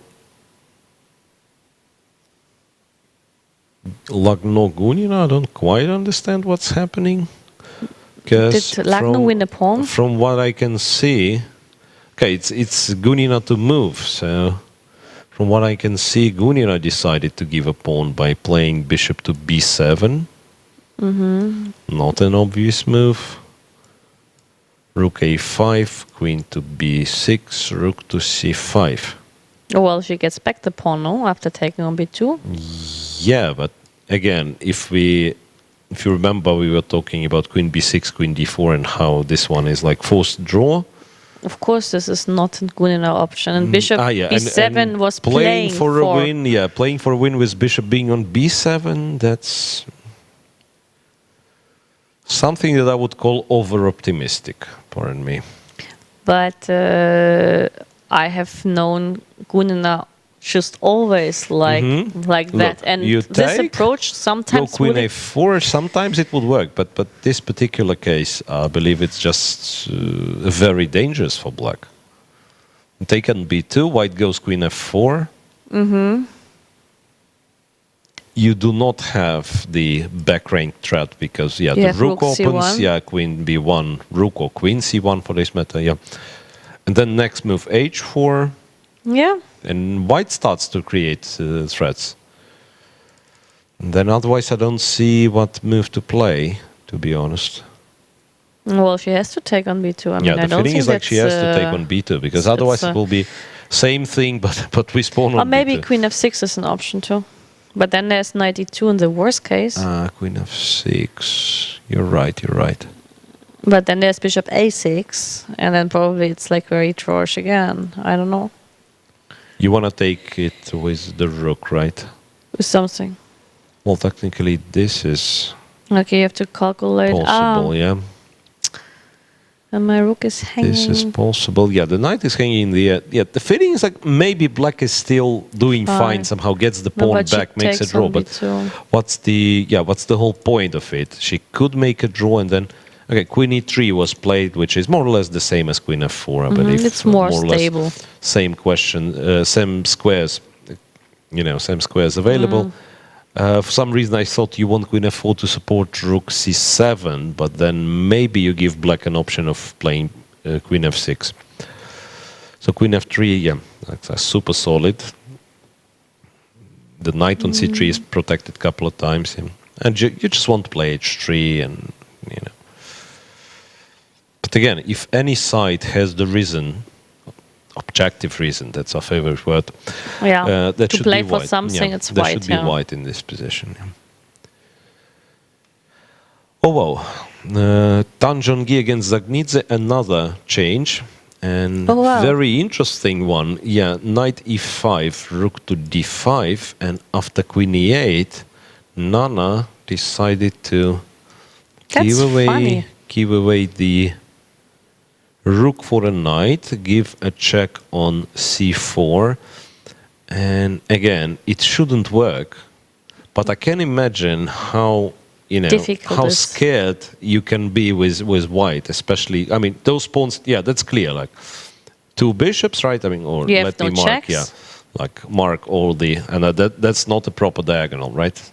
But actually, to- like, So control all the diagonals. That's one Let's has to be assume- removed. yeah, let's assume you go with a king somewhere. And then Doesn't pawns matter. are going, My yeah. next move is a5. I think I go to f3 with a It turns king. out it's b5. Yeah. I liked turns a5 because anyway I had time for b5, I thought. Because I also want to manage to play a5. Now at least you can prevent me from a5. How do I do it? Queen c7? Queen c7. Yeah. I mean, to prevent you from a5. I mean, I liked a5 more because then you cannot prevent me Maybe from... you just give it a check. You don't? Okay, then it's the C2 same. and then a5. a5. Yeah. Okay.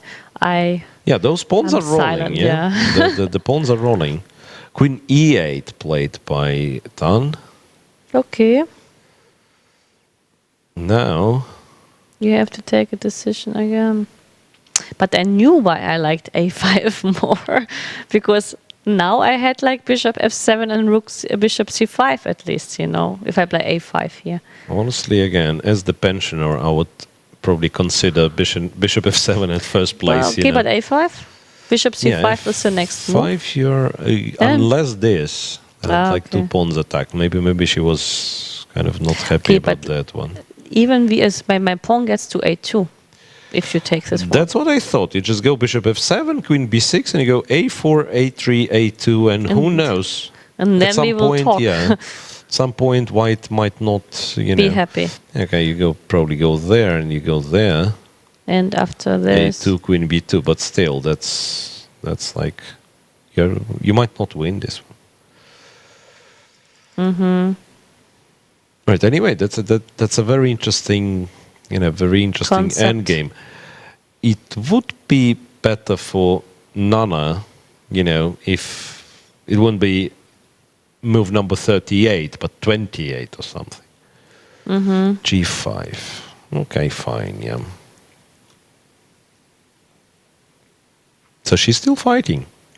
Yeah, why not? It's not easy. And If I play e4 here and then the idea e5, e6, if I manage this, All the way? I'm quick. I would say even I'm quite quick. You're right. And I still cannot play bishop f7. Because of this pawn. Maybe I yeah. have to play b4, e5, let's say bishop f7. It's like this. Yeah. Yeah, well, I think black is not in time. Maybe you should do this. But then you still go, yeah? Mm-hmm. You will not prevent me from e6. Okay, check. But then e6. Yeah, it might be. After all, what's surprising about that? It's passed pawn. Passed pawns have to move. Mm-hmm. Look, Goryachkina is about to win, I believe. Or How at least did it this has to be. I happen? mean, the knight got to d6, and normally that means that it's all over. How did that happen? Bishop b6, that's what we've seen. Knight e4 was played. And the idea was knight e6, The obviously. idea was straightforward. Yeah, bishop here. Rook d1. Apparently, she has something of the knight d6. Yeah, rook d1 is a kind of a nice move. Mm-hmm. Rook Point being, yeah, bishop a7. f2, knight takes f2. Rook a7, knight d6. And I don't see what is black. Queen f6, could that still work? Nah. No, because I have a check and a check, and d-take and followed d4. by check, followed by queen d4. So I believe that Goryachkina is about to extend her lead even further. Once again, after rather quiet opening choice. Yeah, symmetrical position, like not pushing really. Giving her opponent that impression that, it's a little, like 2-3 moves and we'll exchange pieces, make a draw, and voila. Yeah, absolutely no move. The bishop is hanging, and actually both queen f6 and queen b6. It's the same. It's kind of very easy to figure out. So how many moves do you have no here? move. Yeah, like this or this. Rook in both E7 cases maybe? a check. Can you play Rook E7? Yeah, Rook E7 you can play. Then White takes the bishop, Oops. and then gives a check and takes the queen. That's probably the easiest way. No, because Rook E7 is sort of a trap, by the way, because if you go for Knight F7, winning an exchange, then Black wins it back with Bishop takes F2.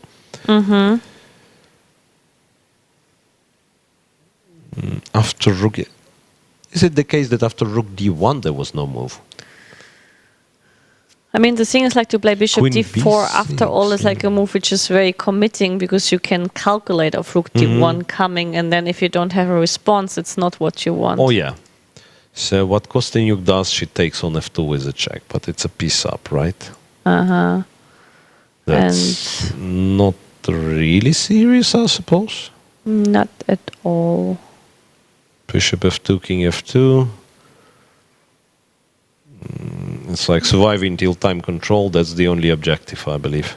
Rook D7. Rook D7, yeah, and then in case of Knight F7, she's gonna take on F7 with the check. Yeah, but if I play Rook more or less D5, more or less any move. yeah, Rook D5 I like. Just to give you some idea that I want to play a check on. Yeah. Yeah. Anything. Yeah, yeah. This Knight F5. That's sort of a elegant way. That there should be a brutal way as well. I like there should be Rook many D5, ways. so. So here, I believe there is no Defense. not up. Yeah. And actually, like, are we seeing what we were expecting from Dan? Tanjongi against Zagnidze. We saw E4. Because E5. here, I believe they also got an increment, right? So it's moved 40 behind us. Quite a lot of time for Goryachkina and extra knight, or Yes. known as the horse as well, which wears 3 pawns, which is good enough for a grandmaster and should be good enough for a leader of women's candidate. Oh, yeah.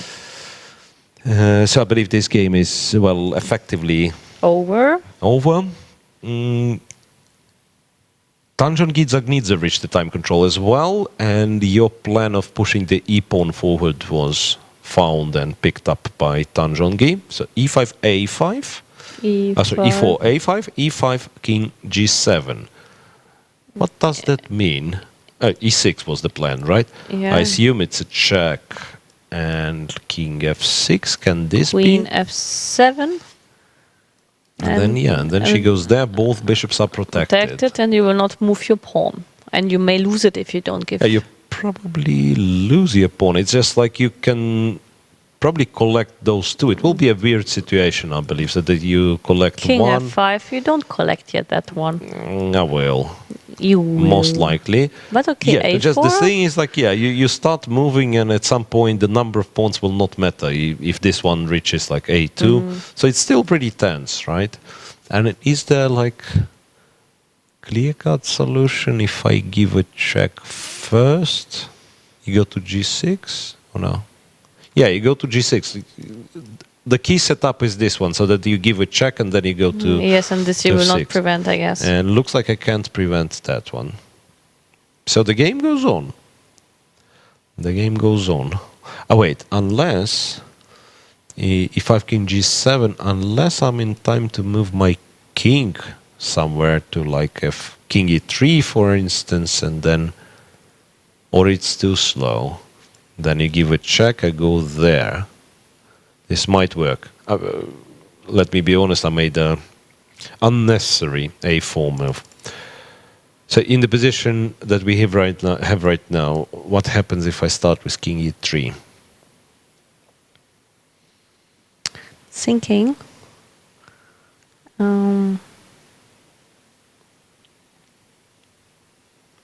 not able to prevent king e4 and king f5. Looks like it's gonna be hard to do, yeah. And the problem is like perhaps you cannot race me, right? Like a4, e6, check here, A3 shouldn't be on time. I think you will be faster with queen d7 check. Check. And you have then I don't I win a piece. have to go. Yeah, but queen c8. Queen c8 as well. Also, yeah. I mean, yeah, queen king e7 g8 is the only move probably. But then there's Yeah. also e7 in the worst case. Yeah, right. I mean, why to discuss this? Yeah. So it looks like Tan will succeed as well. And we have to basically believe that also Gunina and Goryachkina will likely be a wait, draw. what's happening there? The rooks, Gunina is on seconds. Yeah, rooks were traded off. It's still far away from a draw? a draw. No, I don't know. But perhaps it is a draw. Far away from time control. It's still 5. Like 5 moves before the time control hits, and Gunina is down to some seconds.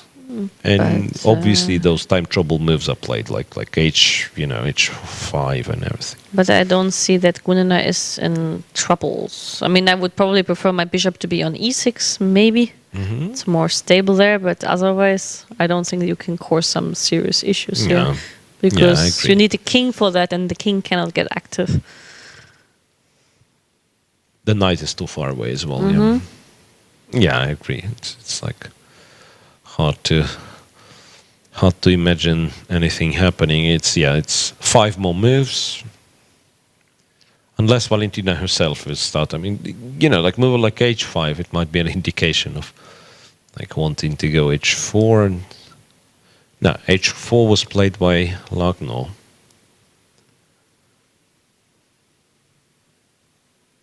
Again, the structure is not ideal for black. Yeah, but I still believe this is not enough, because what is your weakness? Maybe d5? Or that you have a yeah. bad bishop, but you need 2 weaknesses. Okay, so it is official. Goryachkina wins yet another game, and she wins her first mini match in this tournament. So it's 1.5 against Alexandra Kosteniuk, the first accomplished mini match. Yeah, the other mini match between Maria and Anna Muzychuk, there is no surprise, finished in a draw.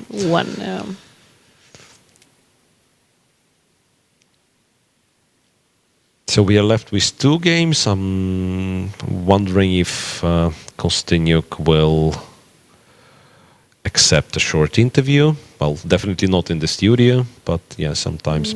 But I thought like that actually it's in the contract that they have to give interviews after the game. Yeah, that could be.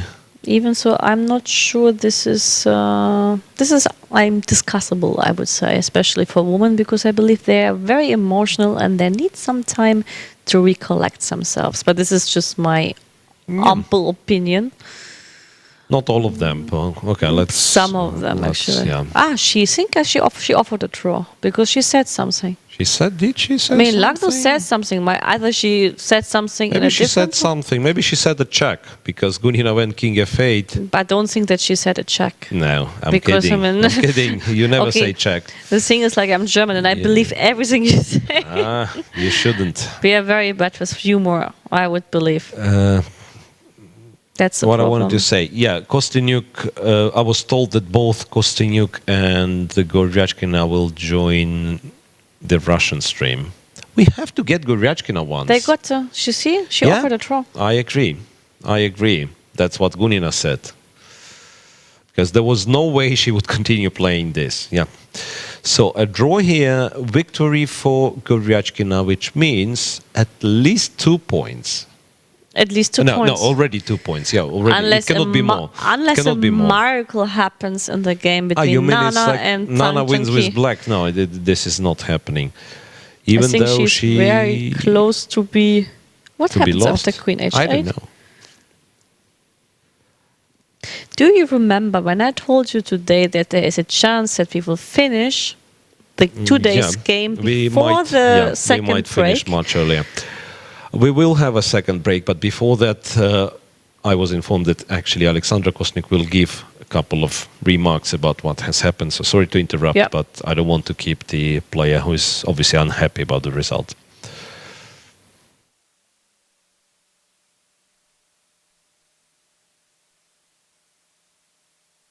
We have Alexandra Kosteniuk here with us. I'm sure you were ready for the big fight today. Before the game, I saw that you were really concentrated. What happened after? Well, as usual, I played very badly, I think. I mean, I got an unpleasant position out of the opening. And then, even though I think I had some chances, but I wasn't able, to do anything. Do you feel like Goryachkina has something like tournament of life? The way that she plays here, some kind of luck is on her side? Well, as one says, luck should be deserved. And why she's lucky, not the other 7 players. So, of course, she's playing, a great tournament. But whether it's a tournament of her life, it's, I think, the question of time. Yeah, thank you very much, Alexandra, for your comment.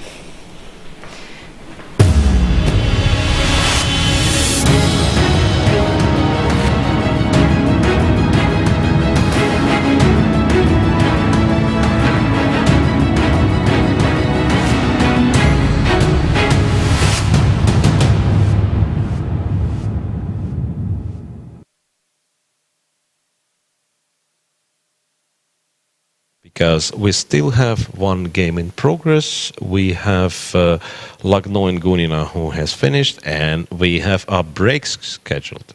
Not even sure what has to happen.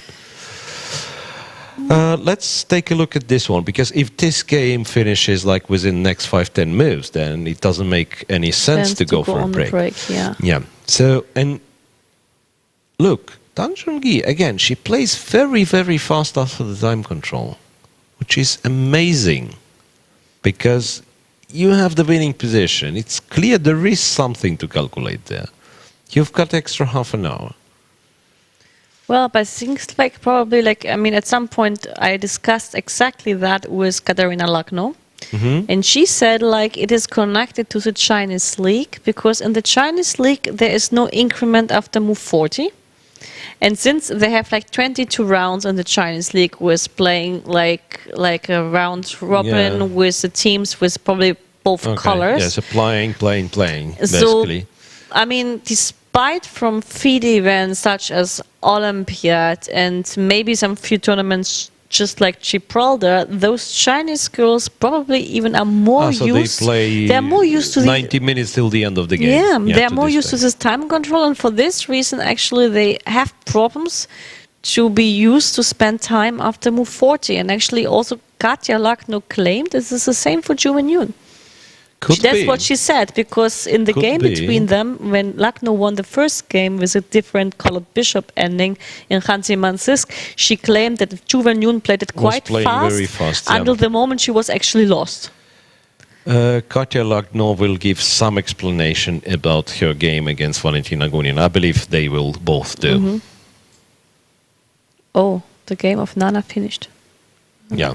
The last game has finished. I believe we are ready with an interview, and I'm not sure. Obviously, we are coming back right after. But let's. All right, so interview with Lagno and Gunina, and then we'll conclude today's coverage basically.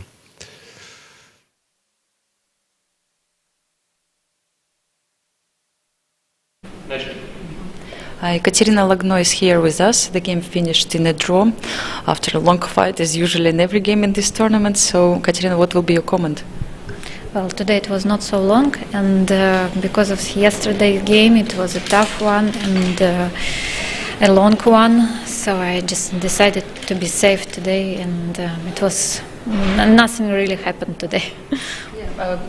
Alexandra Kosteniuk said in her previous interviews that it's very difficult for her to play against her teammates. Is it the same case for you, or she had 2 separated events, against Russian players and against foreign players? Really? Well, I didn't think before about it. Now I will ask myself a lot of questions probably. No, for me it's probably the same, because the tournament is... For me, it's impossible to play 2 different tournaments in one. So I play game by game, and doesn't matter the opponent. Thank you very much for your comment, Katerina.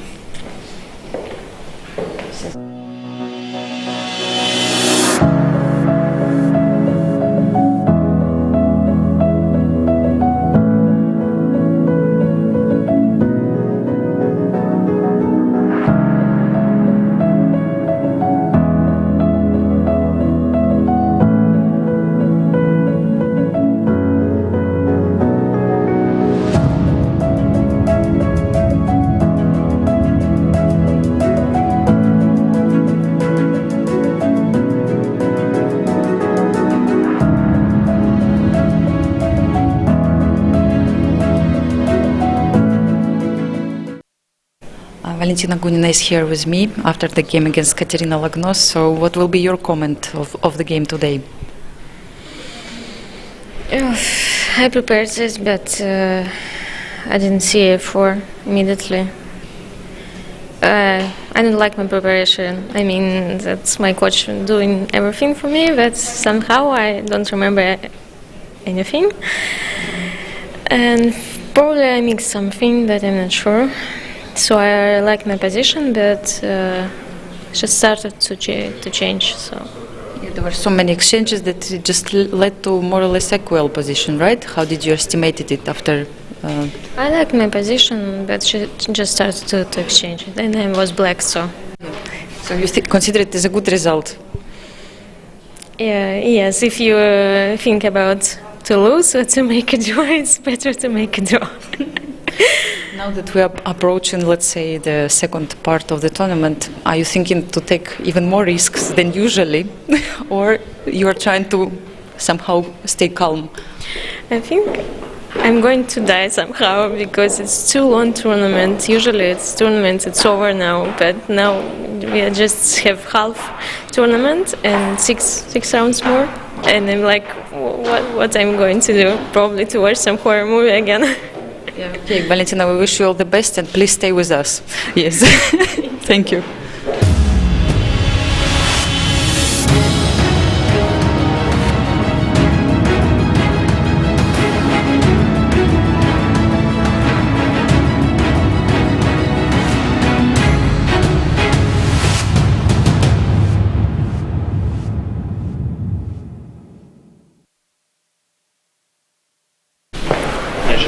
Nana Zagnidze is here in the press room. The game against Tan Zhongyi finished.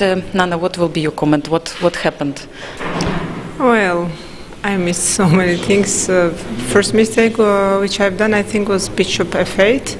Instead of bishop f8, I just could play rook a8, and I think I have a pretty nice position with black. After that, after that, bishop c4, d takes c4, and after I give this queen, I think I have some chances there, but again I missed this rook g6 and queen c4 idea. Okay, in the previous moves I saw this idea, but then I absolutely missed this. Okay, I could play, I think, a5 or I think a5 instead of rook b1, and I think play is going on. I mean. Yeah, but I absolutely, I guess it's not my day today. Yeah, I think you found a really great practical chance to give this rook and bishop against queen. Isn't it like you feel more tired? Let's say that the tournament, it's already 8th round at the moment. That's why you said you start to make mistakes. No, I guess, yesterday it was a tough game, and maybe because of this, I really missed so many things today's game, so yeah. Yeah, okay, Nana, thanks a lot that you came, and all the best for the next rounds.